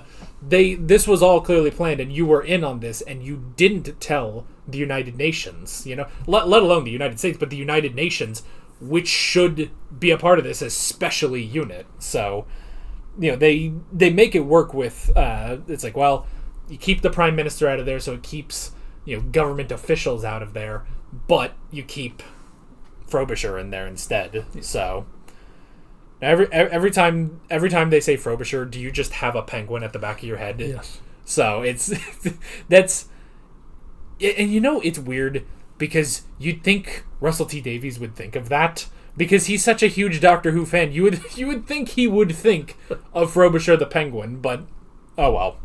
All right, now I may have asked this before, and you may have answered it already. All right, so we got the Torchwood logo next time. Yeah. But in the two O's in wood, there are red lines. Yeah. And I'm not seeing red lines in any of the other letters. Is that significant for anything? There's a little bit. I think... Now that you mention it, I think we literally talked about this in the last episode. It's been 2 weeks since we recorded episode 2, by the way, so and it'll be another 2 weeks before we record the next episode. But I think that's like because it's sort of inverted the old Torchwood logo, you know, where they had like the different like things flowing through. So I think it's just flowing through the text instead of all around. Okay. So I think it's just that. Okay. And after we go off, I would like to see the cast list because the American General, the actor looks very familiar, but I can't remember, can't place him. So yeah. See his name. Yeah, so. But the big thing, the biggest thing with this episode is we know what the 456 want. They want children. 10% of all children on the planet Earth. The big question, though, still is why? Do you have any speculation as to why they could want the children? Well, I thought it was kind of like the adipose, that they need them for. I don't think they're going to eat them, but I think there's some kind of purpose in sustaining their species. Yeah, it's something, and we'll obviously get to that a bit later. But it is interesting, and obviously, I mean, just on it's so creepy. It's just incredibly creepy because it just starts off with, controlling the children, talking, and then pointing and stuff. And then it's just like, all right, now we can finally see what are the 456. And it's like, I think it's a lobster that threw up. I can't tell. Like, that's all I can see is every so often they just lash out and just goo just hits the window. And it's just like, this is what we're dealing with. This is what the British government decided to kill Torchwood for. Even though Torchwood, this is their job, is to do, and UNIT too. It's like, this is their job. But because they've done this before, and they have to make sure that nobody else on Earth knows that they've talked to the 456 before, everything has basically gone to hell. So, but we are now over halfway through the season. So, we got 2 more episodes, and we will get to them right now. And that's where you cut and you do. You are in every nightmare I've ever had. I'm sorry. I'm really sorry. What? Oh, and he just got this suit. I killed a man. How dangerous.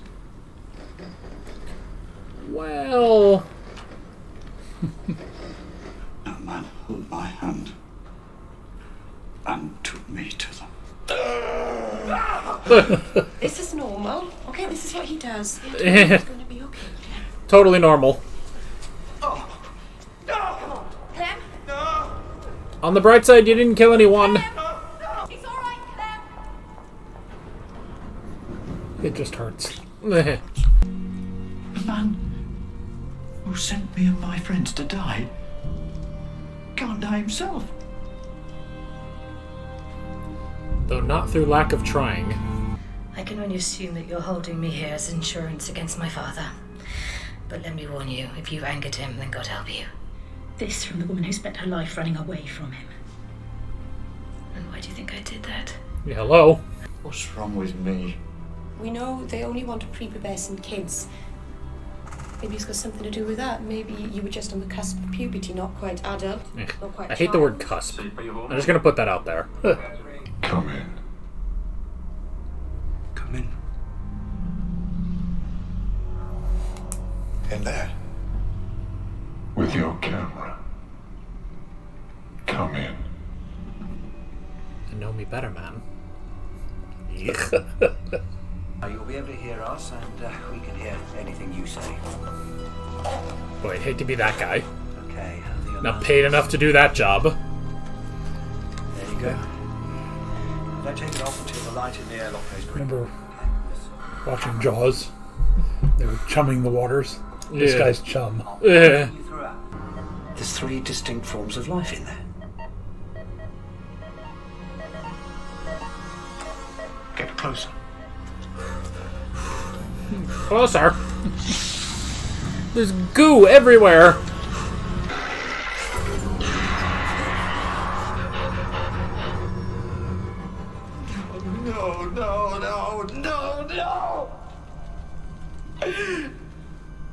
Is that a child? Where'd he get him from? That could be a problem. 1965. Still just a child. Do you think he knows? Is he conscious? God, I hope not, Reese. The recollecting private. That guy better get a Christmas bonus. This is unacceptable. They live long beyond their years. Well, that's okay then. Isn't it? We still don't know. You have one day to select and deliver your 10%. And if we refuse, We will wipe out your entire species.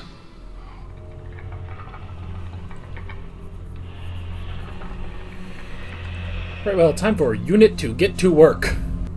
It could be said that perhaps it was convenient for the moment until further consideration. That's it. You'll give Bring in us a all new prime files on minister. 1965 immediately. You mean we're going to haggle? What about the military option? there's nothing to take action against. Evidently, the 456 must have some sort of base of operations in orbit, but our satellites are showing nothing. Whatever's up there, it's beyond our technology. Call the doctor. Sat in Thames House. There's gotta be someone who can do that. We could have them all in Oakington by first thing tomorrow. Thank you, John. Now go back to Thames House and consult with the 456. Make them an offer of 60 units and no more. 60 units. Like they're pieces of cheese. Government cheese. That's all children are, is government cheese. Put that on a t-shirt. Are you safe? Of course I am. You know me, I'm just pushing papers around. They just need me to make sure all the documentation's in place. 6,700. 6, 7, 0, 0. That's our final offer. It's more than generous. I'll give you some time to think about it. It's a big step up from 12. They didn't even get 12. They got 11. 5, 0, 0, 0. Misha! Where's Misha? Misha! 0, 0, 0. 3. 325,000. 5. What you going on about? 0, 0. Lottery numbers are what? 3, 2, 5, 0. 2, 3, 4, 0, 0, 0, 0. But what is the meaning of 325,000? It's confirmed. Numbers per country. It's worth considering, sir. The world's population will be 9 billion by 2050. That's a 2.5 billion rise.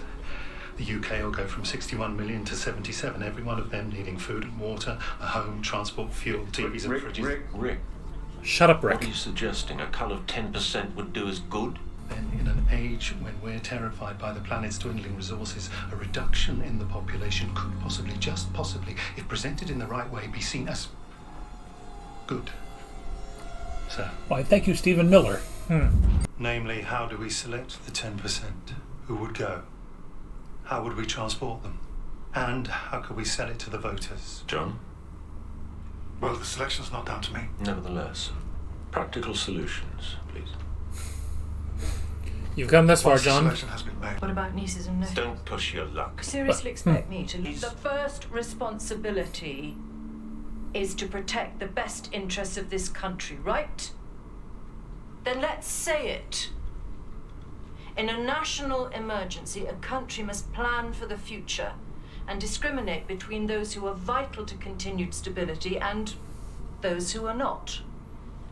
And now that we've established that our I think the government's supposed to protect everybody. random selection is done. On the one hand, you've got the good schools, and I don't just mean those producing graduates, the workforce of the future. We need them. Accepted, yes?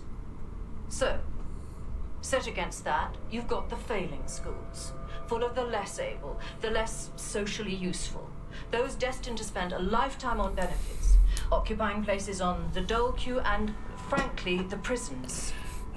Now look, And the should poor we houses. treat them equally? The treadmill and the poorhouse are still in use. And now the time has come to choose. They can be eaten by aliens. And if we can't identify the lowest achieving 10% of this country's children, then what are the school league tables for? Thank you, Margaret Thatcher. Wow. This is why they made V for Vendetta. Anyone want to speak against that?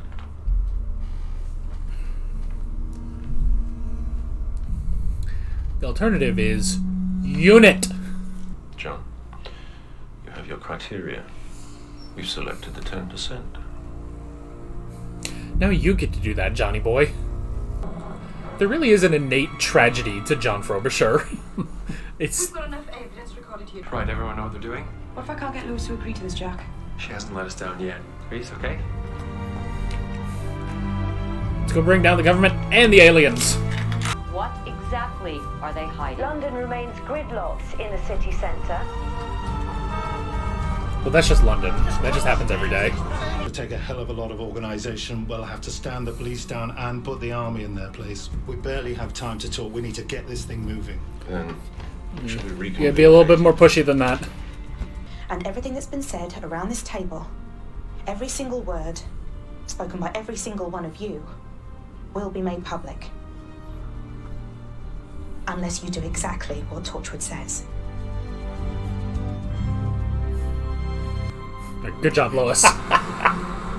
Now everyone in the room is bricking it. And tell the whole world exactly what's been going on, unless you do exactly as we say. Take a seat. Maybe you'll learn something about the people you've been working for. Come on, Clem. It's good to be back at work. I want to feed the live TV pictures direct to this number. Can you do that? I can do it. Yes, sir. An injury to one is an injury to all. And when people act according to that philosophy, the human race is the finest species in the universe. Never mind the philosophy.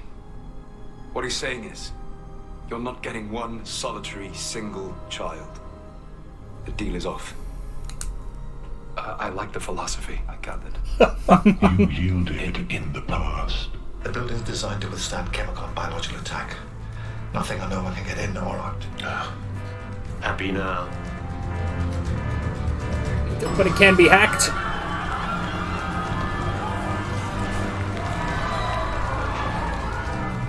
The air's poisoned. Call someone. Shut down the air conditioning. Block every. Turn off the Wi-Fi. Gas mask.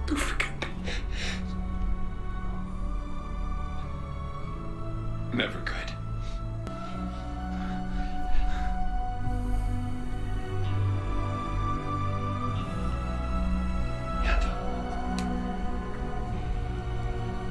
Yato. Don't go.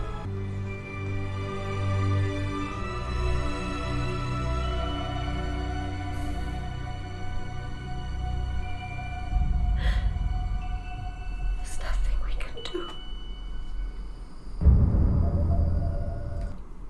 Alrighty. Well, that has to be one of the most depressing episodes of any Doctor Who or Torchwood that we've ever seen. It is, yeah. Your thoughts? Well, that's what we're here to do. That's why we're on the camera right now. Now we have to make this jovial somehow. All right, I have no idea. I mean, other than calling the Doctor, which seems highly unlikely. And again, why would the Doctor not have picked this up? How does this TARDIS not pick this up?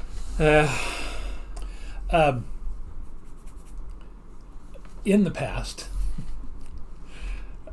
when faced with something like this, humans have always gone to war. I mean, the choice is we either sacrifice everything that we believe in or we all essentially die together. So that's, I mean, if I'm the Prime Minister, I was elected to do the will of the people. I don't think the people would want us to give up their children, so we fight till the end. That's literally all I can think of. It's an interesting thing because it's a very brutal look at reality. Like what could happen, and essentially, definitely taking the worst case scenario. I suppose there is the possibility that there could be an administration in the UK or the US or somewhere where it's like, you know what, we are going to fight. We have a united cause, 6 billion angry people ready to fight the 456, even if it is an unwinnable battle. However, it is interesting because this would be 2008, 2009 when this came out. I will say this does feel like a story that would be written today, you know, where it's just like, you know, where in, you know, the UK, they've looked at their governments, all, you know, 50 they've had in the past hour, and, you know, America would look at its governments over the past, you know, 8 years or so, and would be like, there is no way that we would not have the worst case scenario. And it's interesting that, you know, making this in, you know, 2008, 2009, where it's just like, well, I could see that, you know, being a sentiment that people would have is like, you know, they're going to just be like, give up the children, you know? So it's an interesting, very brutal look at it. And honestly, this at least does feel like, okay, we finally figured out what Torchwood is supposed to be. The show Torchwood is supposed to be. Because you don't do this on Doctor Who, you know? Or at the very least, if you get even remotely close to a story like this, you still have, you know, the magical mystical doctor from outer space who comes in and saves it, and then there would be, you know, there would be a scene at the end where he just torches the entire 456 planet or whatever, you know? But we don't have that. It's, you know, we're taking literally taking the magic out of Doctor Who and, you know, bringing it down to reality, but in a way that works so much better than the first 2 seasons did, you know, and it's sort of pacing issues of this season aside, like it all of it is still there, you know. I feel like you could trim a little bit. I feel like this episode kind of worked more with the slow burn. I feel like it worked a little bit better just seeing each of these moments playing out as opposed to the earlier episodes, but yeah, it's like this really feels like, okay, they finally figured out Torchwood. 2 seasons too late, and none of this carries over to next season. So, and here's the thing: at this point, were they already planning a season 4, or was this going to be the end of the series? I have no idea. I think, because I mean, around this time, they were gearing up for the end of the Tennant era. You know, they had finished Series 4, so they were doing this season of Torchwood and then the David Tennant specials. Gearing up, Tennant had already said, you know, I'm going to step down. Russell T Davies said he was going to step down from Doctor Who. So I think it was kind of, it must have been a little up in the air. Are they going to do another season of Torchwood?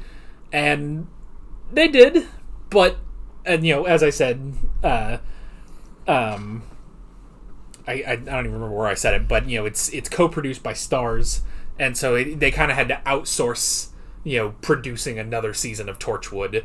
But there were, like, I think maybe 1 or 2 seasons of the Sarah Jane Adventures they kept producing at this time. So I don't know. I'm sure it was more up in the air, and I'm sure a lot of people would rather if this was just the end of Torchwood. Yeah.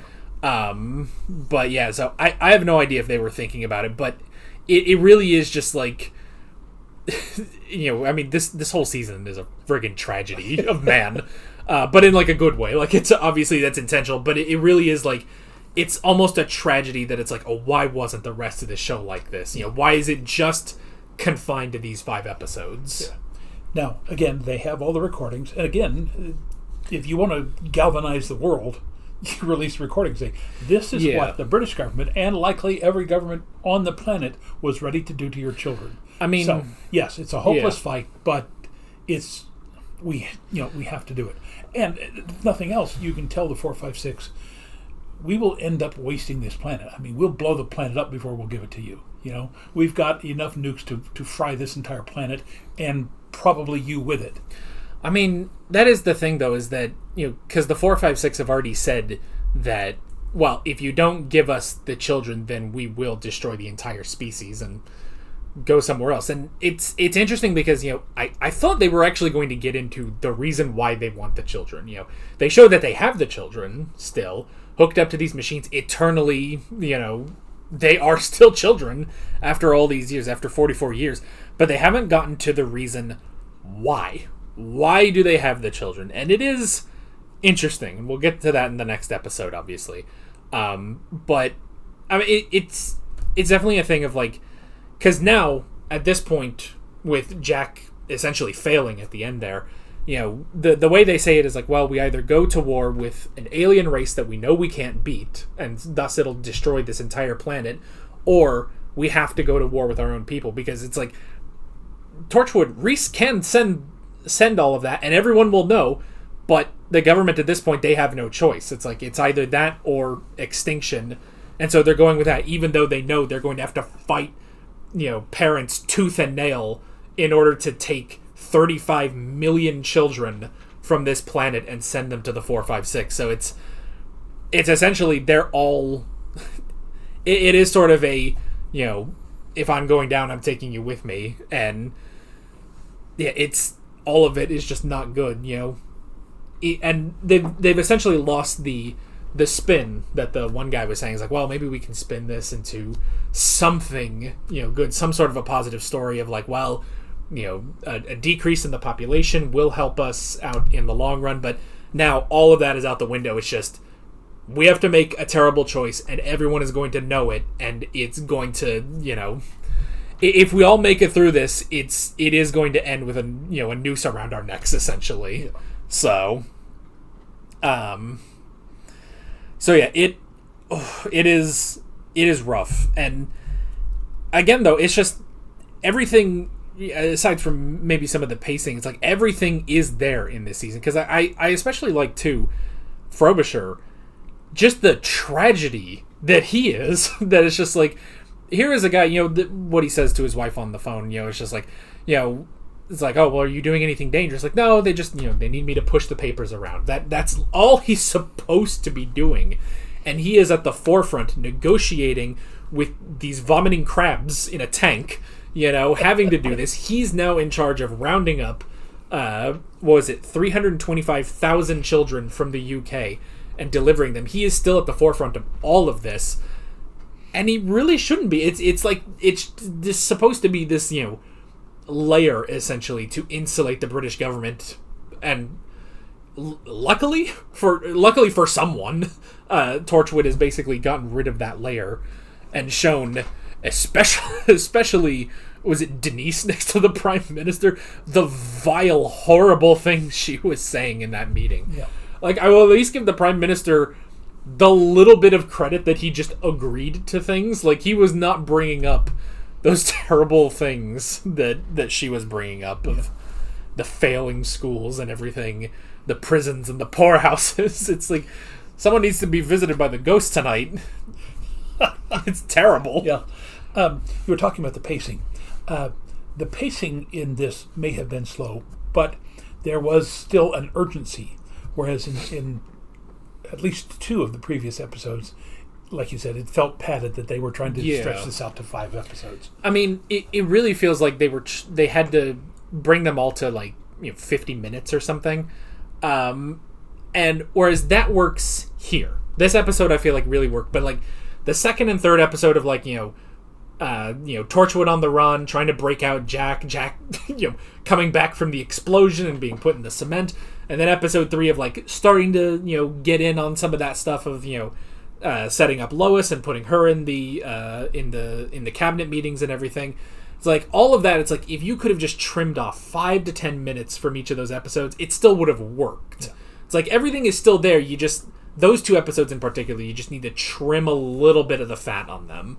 But otherwise, yeah, I mean, it's all there. And we're going to get to this, obviously, after the final episode. But, you know, there's going to be the big question of, is all of this worth it? And it's like, because now, you know, 4 episodes in, I'm like, this is still really good. This is as good as I remember it. I was worried about it, but I was like, how do you show this to people without showing them those first 2 seasons? Is that, like, can you do that? How? I don't know. I guess we'll talk about that next time. But I was going to say something now. I know I cut you off on that, but that's all right. It may come to me. If not, I'll do it the next time we record. Oh yeah. So, I know. So we've shot Jack. We've blown him up. We've buried him in cement. We've done all of this stuff to him. Been poisoned. Yeah. So, going back over to Doctor Who, the face of Bo. Is it simply because he lived 1 billion years and died 1 billion times? How does he die? How does he end up dying? I mean, do they ever explain that in either Torchwood or in Doctor Who of how he finally was able to die? No. Okay. I mean, I guess technically. Sorry, spoilers if you don't know. Yeah, I mean, most people who watch Torchwood watch Doctor Who, and so that would have been at the end of season 3 that they show that. Technically, it is unconfirmed if Jack truly is the face of Bo. So we really don't know. It's I do at least like that of like, you know, we're not really going to explain it, so it does sort of just kind of this thing lingering at the back of your mind, like, how did he die? I mean, as he says, he himself is a fixed point in time, which is not supposed to be a thing, you know, or if it is, it's a thing for a moment. But for him, he is a fixed point that he cannot die because of what Rose did at the end of season 1 of Doctor Who.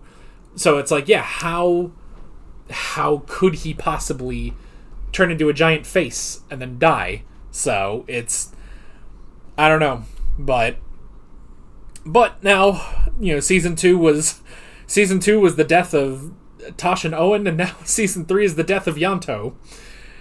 We are really running out of Torchwood members, and it doesn't get much that, like, let me put this out there, that in season 4, technically there are 2 new people. They don't really, like, fill out the ranks of Torchwood ever again. So season 4 is mostly just Jack and Gwen. So Jack, I understand, could come to the United States and fit right in. People would... He's got enough of an American type way about him that he could fit in. And even if not... But Gwen, let's face it.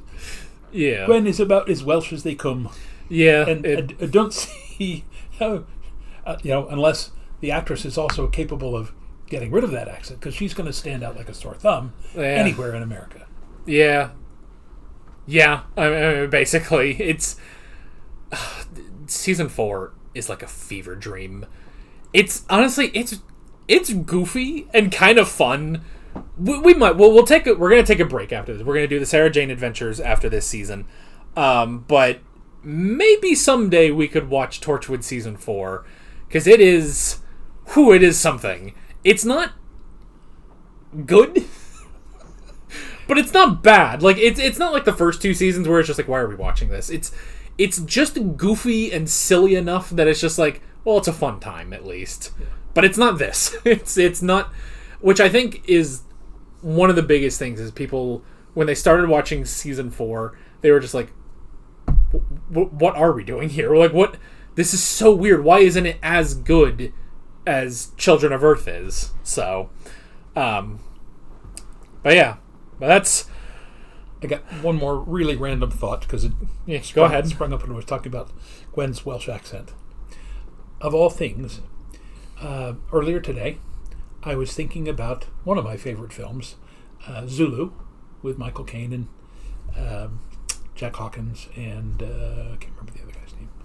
Anyway, when the British soldiers are at the very end, getting ready the final battle with the Zulus, they start singing a song. And I remembered, oh, wait a minute. Those were Welsh soldiers. And they sang a song called Men of Harlech. So I on YouTube, called up that clip, saw them singing, and then I went back to another clip to show a choir singing it. And it's like Welshmen never yield.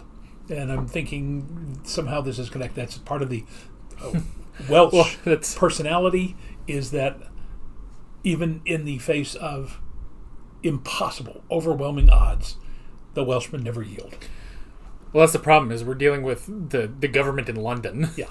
So the people of Wales, they are hardy enough, you know. You've got the the brave men that fought the Zulu. You've got Askeladd from Vinland Saga. You've got all the famous. Those are the famous Welsh.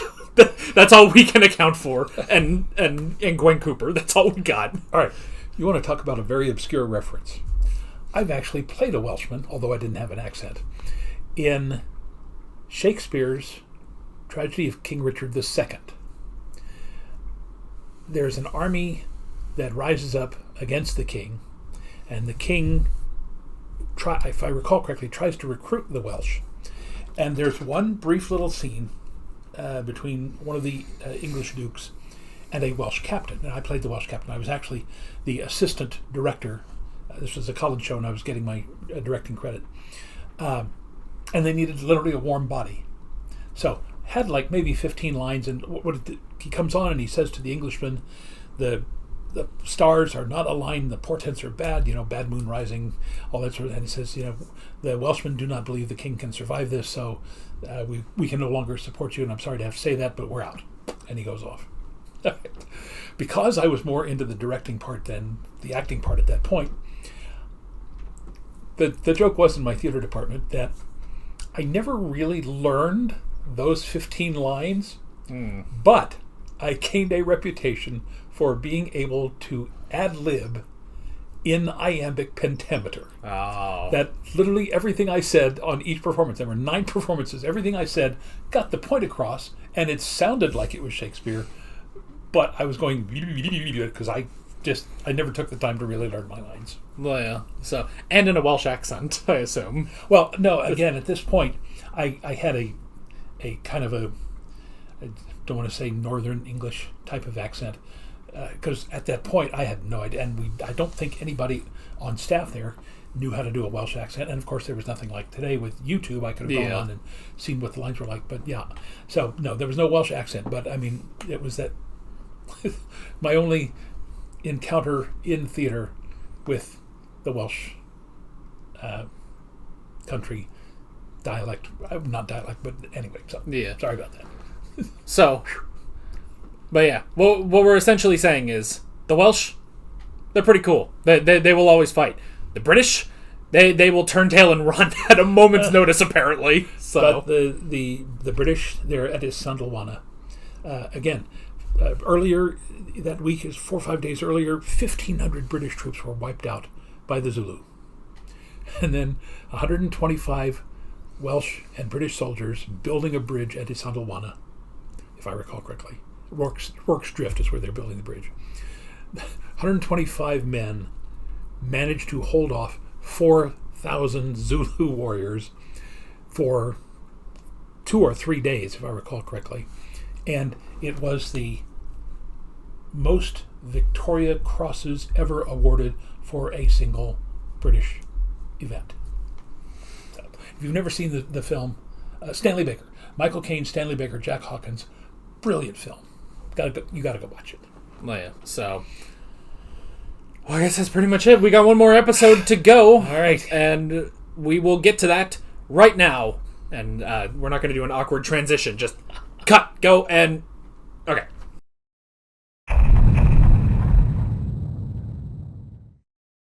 I wanted to know about that doctor of his. Sometimes the doctor must look at this planet and turn away in shame.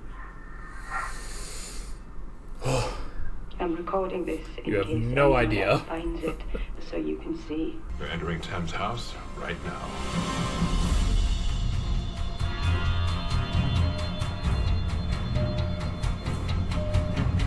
Oh, good. Unit is going to go talk to the 456. And what are they for? They're drugs. They create chemicals. The chemicals are good. Good in what way? They feel good. The chemicals are good. They're just a bunch of junkies. They're like drugs. Gooey crab junkies from space. Let's not forget. Your government started this trade. You opened the market over 40 years ago.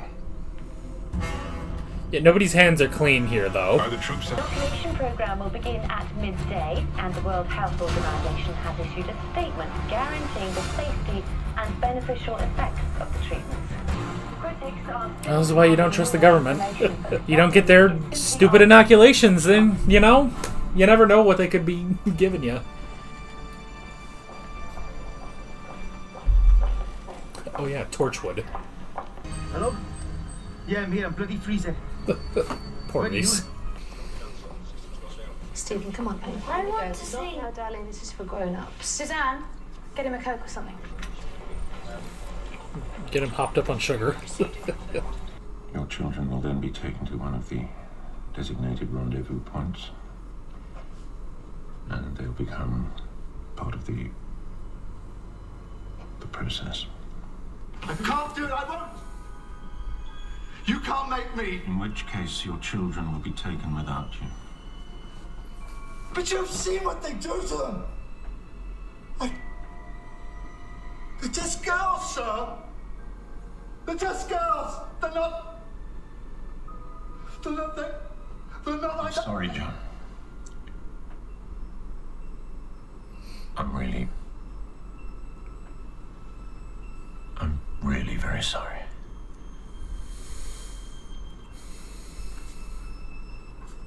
Yeah. Kill him! He's got pens all over the place. You've still got Reese's files. Uh-huh.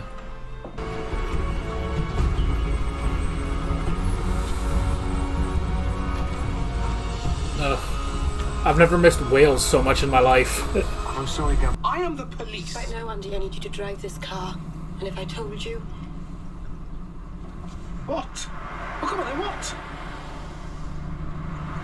Don't you bloody hate people who don't finish their sentences? Hey, she's pregnant. No, thank you. Who's she when she's at home? Bloody hellfire.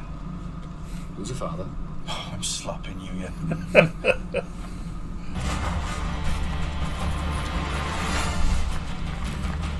You know, there's a part of me that wants to see, how is this going in America? All hell would break loose in America if they tried this. I'm not saying he was perfect. You know that better than me. But he worked hard. He always worked hard. I don't think that's valued enough these days. Hard work. And he was a good man. I want you to know that. John Frobisher was a good man. There's a little cog in the machine that did his job for Queen and Country. I want you to remember.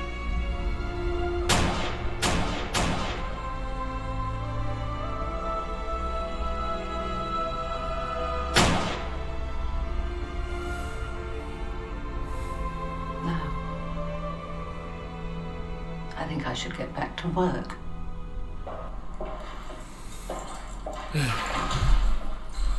I just need a word, if we could. How many are there? 19. But what are they doing here? Well, they're not going to go to school, no way. If they want them, they'll have to come and get them. I just need a word. There's supposed to be 2, not 19. They've got kids. Yanto's niece and nephew. Save them.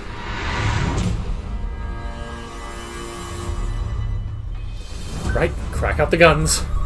Do it.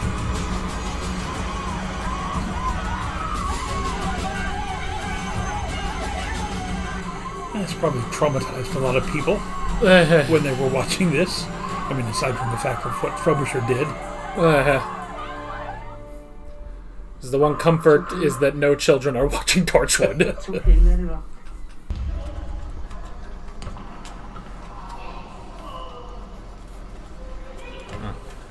There's one happy child in the UK right now.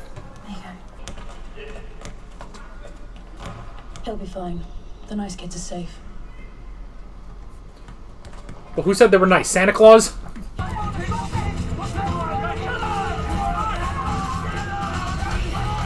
Oh, people of Cardiff are going to war.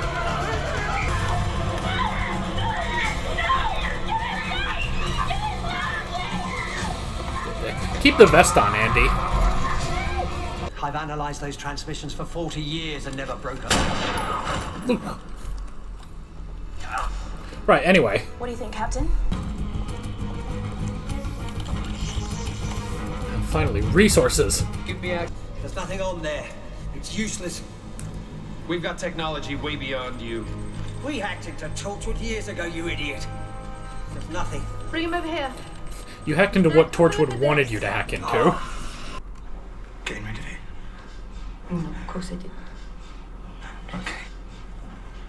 I would never, never, I wouldn't do that to you, sweetheart. Smothering the kid that's between you. Sorry.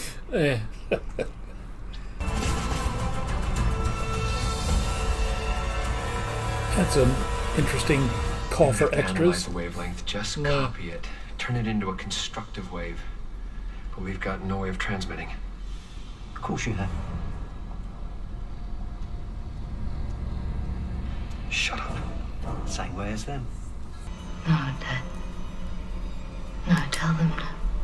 Dad, no! No, Dad! Captain.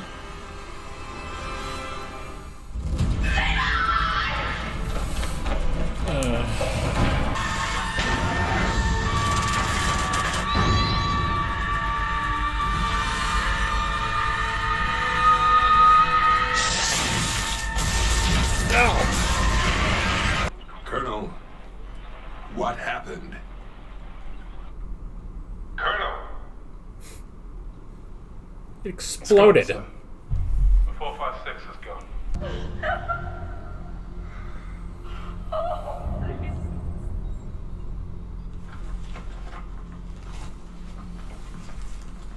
Prime Minister?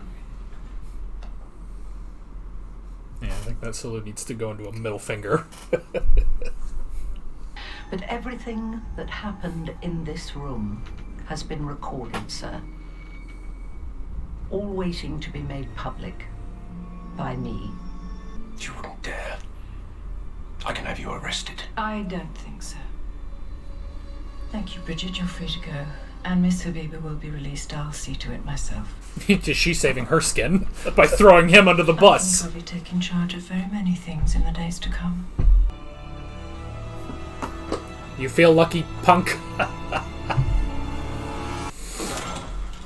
Well, another day on the job. So, his children and grandchildren don't have his regenerative powers? Nope. Rose only made it work on him. You'll have to walk from now on. You alright? You fuss over me one more time. I'm just saying. Well, don't. I hope this pregnancy is going better than the last one. Couldn't have just chosen a pep, could you? It's bloody freezing. My feet. Oh, I missed that. The whelp's complaining. They found it in the wreckage. Indestructible. Back in Zona, I put on a new strap for you. Cost me 50 quid, that? Bill me. Are you ever coming back, Jack? What for? Me. It wasn't your fault. I think it was. No. Stephen and Yanto and Owen and Tasha and Susie and all of them because of me. Not run away. Oh yes, I can. Just watch me.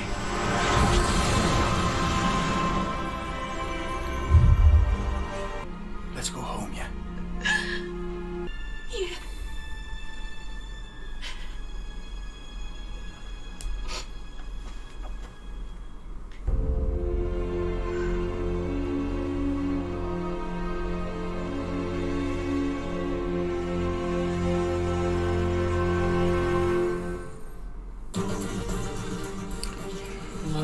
Okay, so that is literally the most depressing thing I have seen in a long, long while.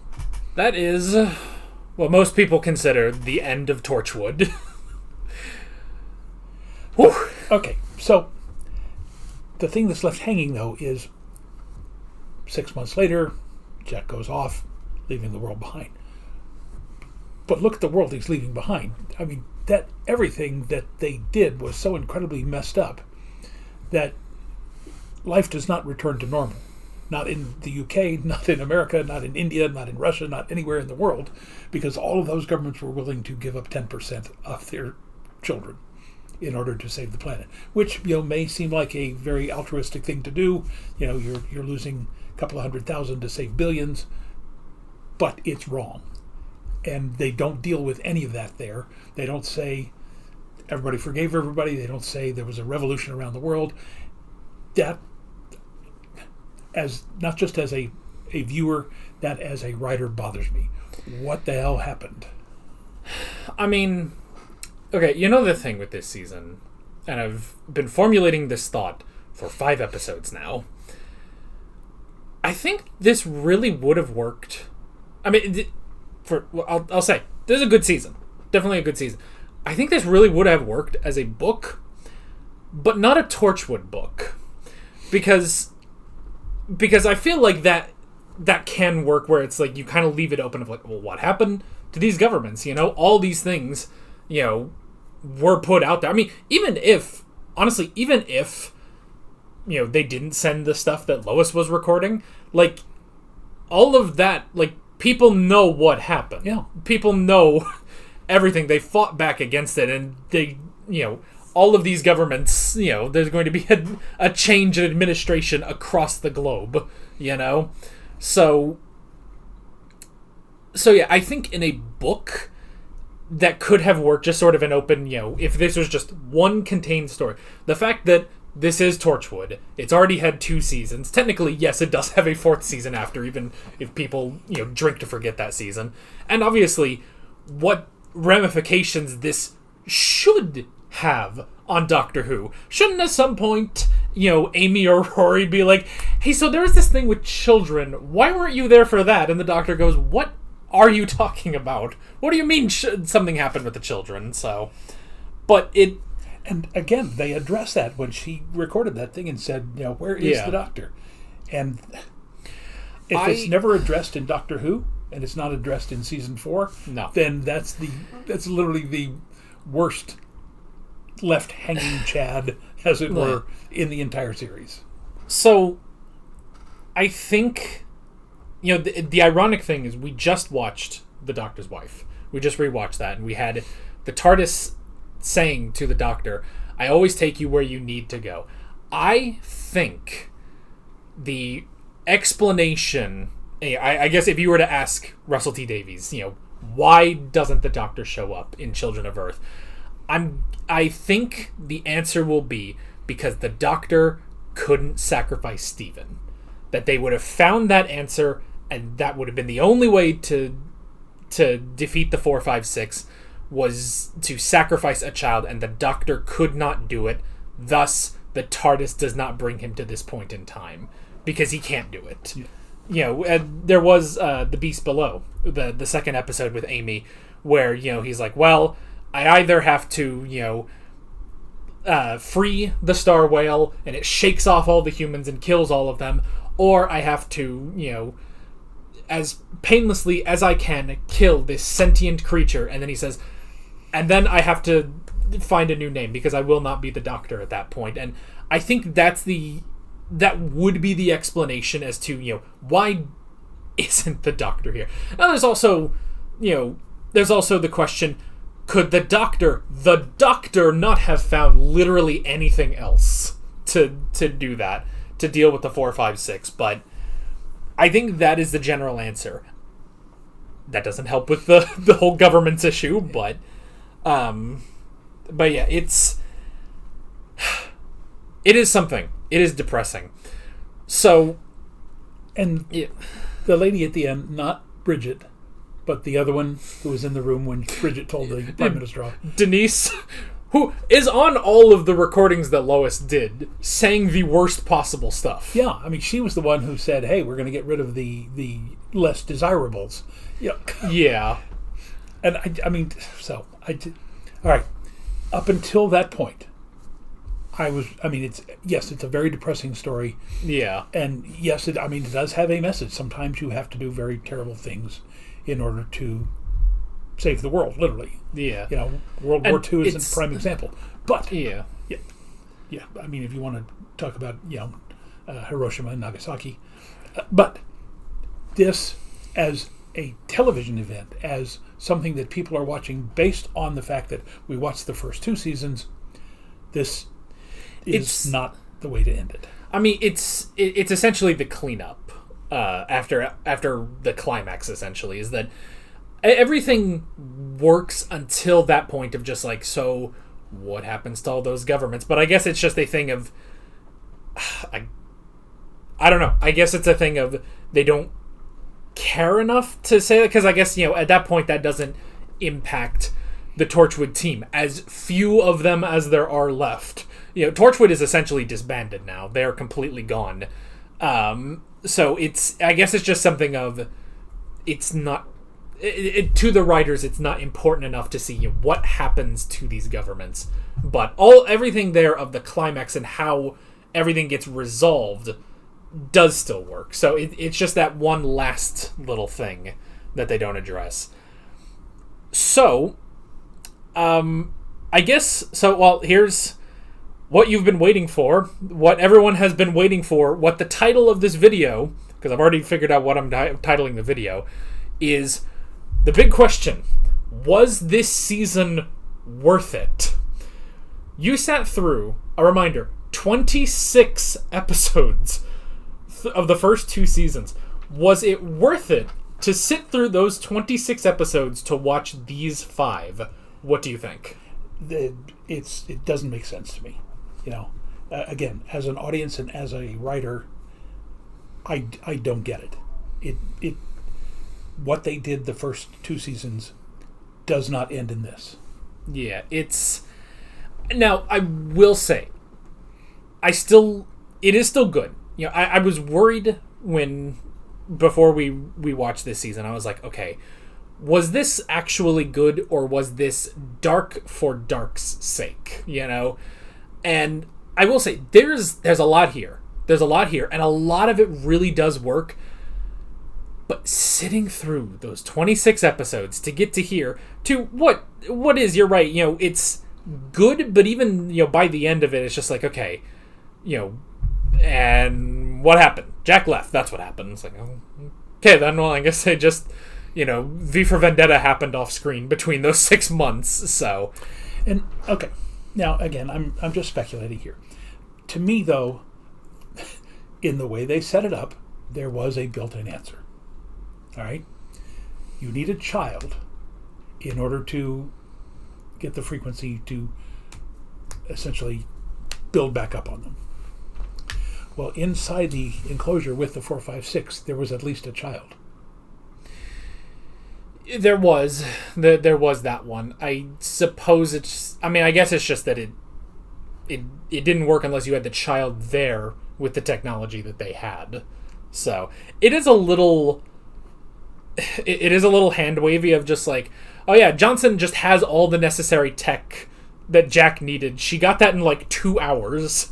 And thank goodness that she, was a turncoat at the end. And it's just like, but it is sort of a question of just like, how do you get all that technology? Well, I guess they confiscated all the technology that Decker had. So, I mean, it's difficult.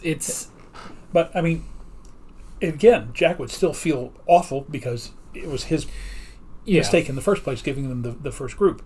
But the fact that, again, there's literally, from a writer's standpoint, there's literally a built-in answer that you can still have somebody sacrifice themselves into going into the container with the 456, but again, you've got a child who's been tortured essentially for 40 years so that these guys can get their kicks. And I'm sure there would be no problem with the child wanting to end that existence.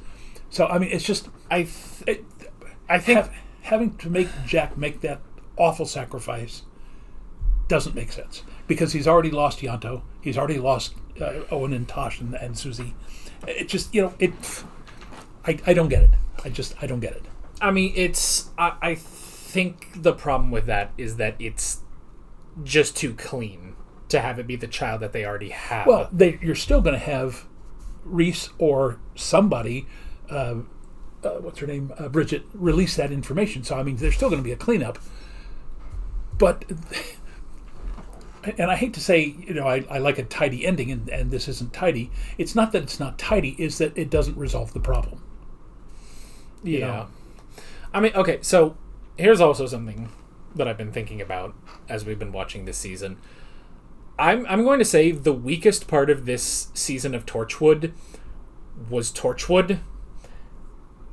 They did nothing for a good while. And it's interesting because I didn't remember it that way. But then as I'm looking through this, I was like, okay, so episode 1 is all this stuff happening, and Torchwood is at the hub, and then they explode. Episode 2, they got to clean everything, get back together. Episode 3, they're back together. Now they have to use their limited resources. Episode 4, they're learning about all this stuff that the 456 is doing, and they go in and they try to confront it, and it doesn't work. Yanto dies. In episode 5, the children start getting taken, and Jack sacrifices Steven.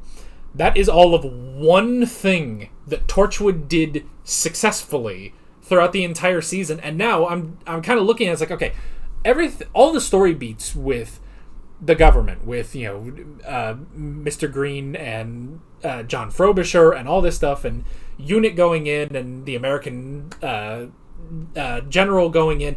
All of that stuff is still really solid. I see what they're doing. The great tragedy that is John Frobisher, who he could have lived. That's the extra, salt in the wound, is that he and his family could have all lived because Jack was going to do it anyway. And it's just honestly, that's kind of why I said, this would almost work better as a book, just, take out Torchwood and just make this about this sort of strange alien invasion, how the governments are dealing with this and all this stuff. And you have, Frobisher kind of being a central force. The only question is, how do you then resolve it at the end without just having, they take the children and stuff. Yeah. So, but honestly, yeah, it's now that I'm looking at all of this, and this kind of also is chalked up to the pacing problems that episode 2 and 3 had, where it's just okay, get to something, We have seen Torchwood do so many incredible things over those 26 episodes. Jack fought a giant demon kaiju thing in Cardiff at the end of season 1, and he can't do literally anything about the 456. These alien junkies that literally, and that's a great dark reason for why do they want the children? It's is it, do they need it? Do they eat them? Do they need them to survive? No, it's just drugs, and it's that's something, there are a lot of these things in this story where it's okay, good, I like where you're going with this. These are not things you can do in Doctor Who, mainly because just the existence of the Doctor, it just doesn't work with this kind of story, with this sort of realistic, even though there are gooey drug addict crabs in a tank, but it's there's a lot of realism in here that serves this story. But I don't know if this needed another pass. If there's no novelization of this season, so I don't know if a novelization would clean up some of this stuff, but it's it's almost there. So okay, and then again, I don't mean to find fault, but the more I think about it, you have people who are capable of interstellar travel, and they can't figure out how to manufacture artificial replacements for these children. I mean, let's face it. Well, we know how the human body is made up. We know exactly what everyone on this planet is made of, and we have replicated that in many, many ways. Why don't you, instead of giving them mainline stuff, say, here, take this pill. This is, concentrated kid. It's just, it doesn't, from where it started, it does not make sense where it ended to me. I'm sorry. It's and it's not to say the performances weren't good. Yeah. The storyline up to literally the last half hour, I enjoyed it. I was really getting into it, and then it's they pissed it away. I mean, it may also just be a thing of it almost goes too far. And I get why it goes so far, because they want to show how dire the entire situation is in this sort of realistic story, even stripping away Torchwood of all of its technology and everything, and it's just what can we do and how far would this situation go? And I understand a lot of that, but it's it almost is it pushes it so far that you need, I don't know, maybe 5 more minutes or something to help wrap everything up of just like, it's hard to just sort of resolve this. Maybe also because they have to build up to the shock that he has to sacrifice Steven, you know? Yeah. It has to lead up to that shock, and because of that, it's kind of like what we used to say about classic Doctor Who episodes, where it's like, every episode is written for the cliffhanger at the end. So when you have 4 episodes in a row, some of the coherency of that story is sort of lost, because it's like, well, we have to get to a cliffhanger, and then we can explain it in the next episode. And it, you know, sometimes that worked, sometimes it didn't, in classic Who. And this one, it's like, it kind of does the same thing, where it's like, they kind of lead up to these cliffhangers or these big moments, but then it's like, but now we don't have the time to resolve everything, so... And again, you know, I'm sitting here as a writer thinking, how else could this have happened? The other thing is, you could set up the kid throughout the series. We meet him in like episode 2, don't we? Yeah. Set him up to the point where when they figure out the solution, he realizes that he has to sacrifice himself. Jack still has to do it. It's still, it's still going to alienate his mother from Jack, and it's going to, it's still a horrible, horrible ending, but it makes more sense than Jack saying, I'm sorry, I'm going to kill my grandson to save the world. I think the thought process behind that is just, that is still too clean. Yeah. So it's just, maybe that even was just the mindset when writing this episode, is like, we cannot, because of how much we've gone into the sort of, quote unquote realism of it, how this season, shows a very real example of how this alien invasion would work. It's not like Independence Day, where you get Bill Pullman in a plane and suddenly everything can work out. It's the fact that it does take this very hard look at what could happen if something like this were to occur. It's just like, we can't keep anything clean. What happens to the governments? Who knows? Maybe they get out of it. Maybe they take them down with the recordings. We don't know. And it's just, it had to just be in that moment of Jack is thousands of years old. He has to do all these terrible things. He's done all these terrible things working for Torchwood, and in that moment, he wrestles with it in his head until he finally just has to say, "Do it," and sacrifice Steven. So, I mean, it's essentially just the fact that this entire season is just a great tragedy, and which is why it even ends with Torchwood. There is no Torchwood anymore.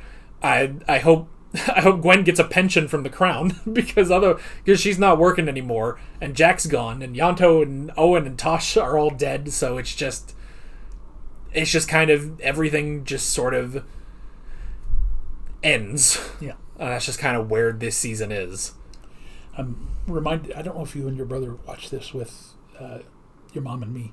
There was a series a couple of years back called Falling Skies, or Fallen Skies, that was essentially about an alien invasion of Earth, and all the governments fell and everything. But again, it was very gritty, very realistic. And again, it took like 4 seasons to get to the resolution. And again, it wasn't completely tidy because, let's face it, at the end of it, the world was still mostly destroyed. But it was about, again, like civilization saying, okay, where do we go from here? We pick it back up. We have essentially gotten rid of the alien invasion, and now we start over. And here, there's no hint of that. You've got a peaceful little town in the background. You've got Reese and Gwen coming up on the hill. No mention. Everything is fine. All the children would have been returned to their homes. It's just a question of what happened to the government. There should be mass chaos. It should look like every French strike that has ever existed. That's the other thing. I made a joke about, like, I wonder how it's going in America when they're rounding up all the kids, because my thought is, America has guns. Yes. In every state, there is someone with a gun. There are literally more guns than people in the United States. And at the same time, cross the pond, forget about the UK. in France, I just don't imagine France would do that. Like, France, they go on strike, they riot at the first possible chance they get, and good on them, good on them for how they keep doing that. So they have kept that spirit for hundreds of years, and good for them. But yeah, it's like this only works in the UK because they don't have guns and they don't have the fighting spirit of the French, although the Welsh did. To the credit, the Welsh really tried. So I don't know. It's a thing of like, I guess it's really just because we know this world goes on. Like I feel like if this was just a limited series or a book or a movie trilogy or something, you can get away with what happened to this world basically after this event happens. But the fact that it's Torchwood and it's still Doctor Who, it's just like, how does that work? We know in 125 years the Daleks invade the Earth. Yeah, people have asked us to stop bringing that up. Mainly because it probably just won't happen at this point. It's just like timelines. Yeah, different timelines and stuff. And the fact that we keep bringing it up is just hilarious. So it's just, I don't know. It's, I will at least say this is, I at least got stuff out of this. I think there was a lot of good. There was a lot of good in here, but considering the ending and considering the 26 episodes we had to watch before this, I basically, if anyone in the future asks, hey, I'm watching through Doctor Who, do I need to watch Torchwood? I'm going to frankly say, no, you can try it if you want, but quite honestly, it's not worth it. The most now is just, at the end, we, Jack goes off because he's running away from it. Now in the 10th Doctor's final episode, when he's going and seeing all of his companions, and Jack was drinking his sorrows away in a space bar, now you know why. Now you know why that happened. So... Well, this was fun. Don't flame us too hard in the comments. But it's probably too late to say that. The comments are already there. I mean, good lord, this is like, what, hour 3 of this video, and we've already been talking about, the problems with this season, but still better than the first 2 seasons. It's still, again, there's a lot of good in here, but it's almost there. I think you're right. I think as a standalone story without Torchwood, this would have, even as a movie series or just a 2-hour episodes, it would have worked much better. Yeah, so it's almost there, but it's I think that's it. Its one flaw is being Torchwood, because they really add nothing to it. And that's weird, because they are good characters. I like Jack and Gwen and Yanto and Reese, but it really just is they didn't do anything. Even just the fact that it's like, Yanto's death is so anticlimactic. He just dies, and it's just like, alright, Tosh was shot, Owen was disintegrated, stopping this, nuclear facility from exploding and stuff, and it's just like, that's the second time he died even, and it's just like, Yanto, he was trapped in a room with gas. They didn't think that through. They didn't think out confronting the 456, so... I don't know. We got Doctor Who on the way, more Doctor Who on the way, and from this, you're now saying he returns to Earth, goes to America, and everything's hunky-dunky, as they say? No. Miracle Day is its own can of worms. That the next season is Torchwood Miracle Day. It is its own ridiculous, goofy can of worms. I liked it, but again, it's not really good. It's like, how this season is like, it's almost, Torchwood fully realized, like, okay, this is what they were trying to do with Torchwood. Season 4 is like those first 2 seasons fully realized, in that they just go all the way with it being not good and kind of crappy and goofy. But in a way, it kind of works as just as a nutcase of a season.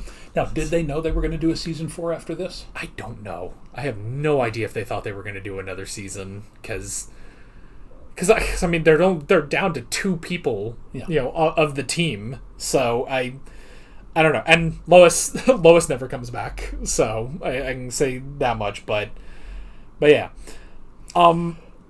Next time we do one of these long videos, it will be of the Sarah Jane adventures, which unanimously people enjoy the Sarah Jane adventures, and none of this overarching season either. But yeah, but most people enjoy the Sarah Jane adventures. I enjoy the Sarah Jane adventures, and yeah, well, I think we're all going to put Torchwood behind us. Maybe someday, I don't think we want to, but maybe someday we could do Miracle Day just as a head case. The problem is that's 10 episodes, not 5. So I don't know if we want to, but I got nothing. That's it. I think that's it. That's the end of Torchwood as we know it. And yeah, like one small thing is, I think also the reason this would work as a standalone thing is, what a disappointment for Unit. It did nothing throughout that entire and could you imagine, like that scene where the Colonel finally goes in and talks to the 456, could you imagine if that was the Brigadier? How different everything would be if the Brigadier or Martha was here, But that's it. With all of that, and that was a lot. That was 5 weeks worth of things we said. We're Alex and Dad from 7th Hour Films, and we will see you guys next time. Take care, and don't make your comments too long.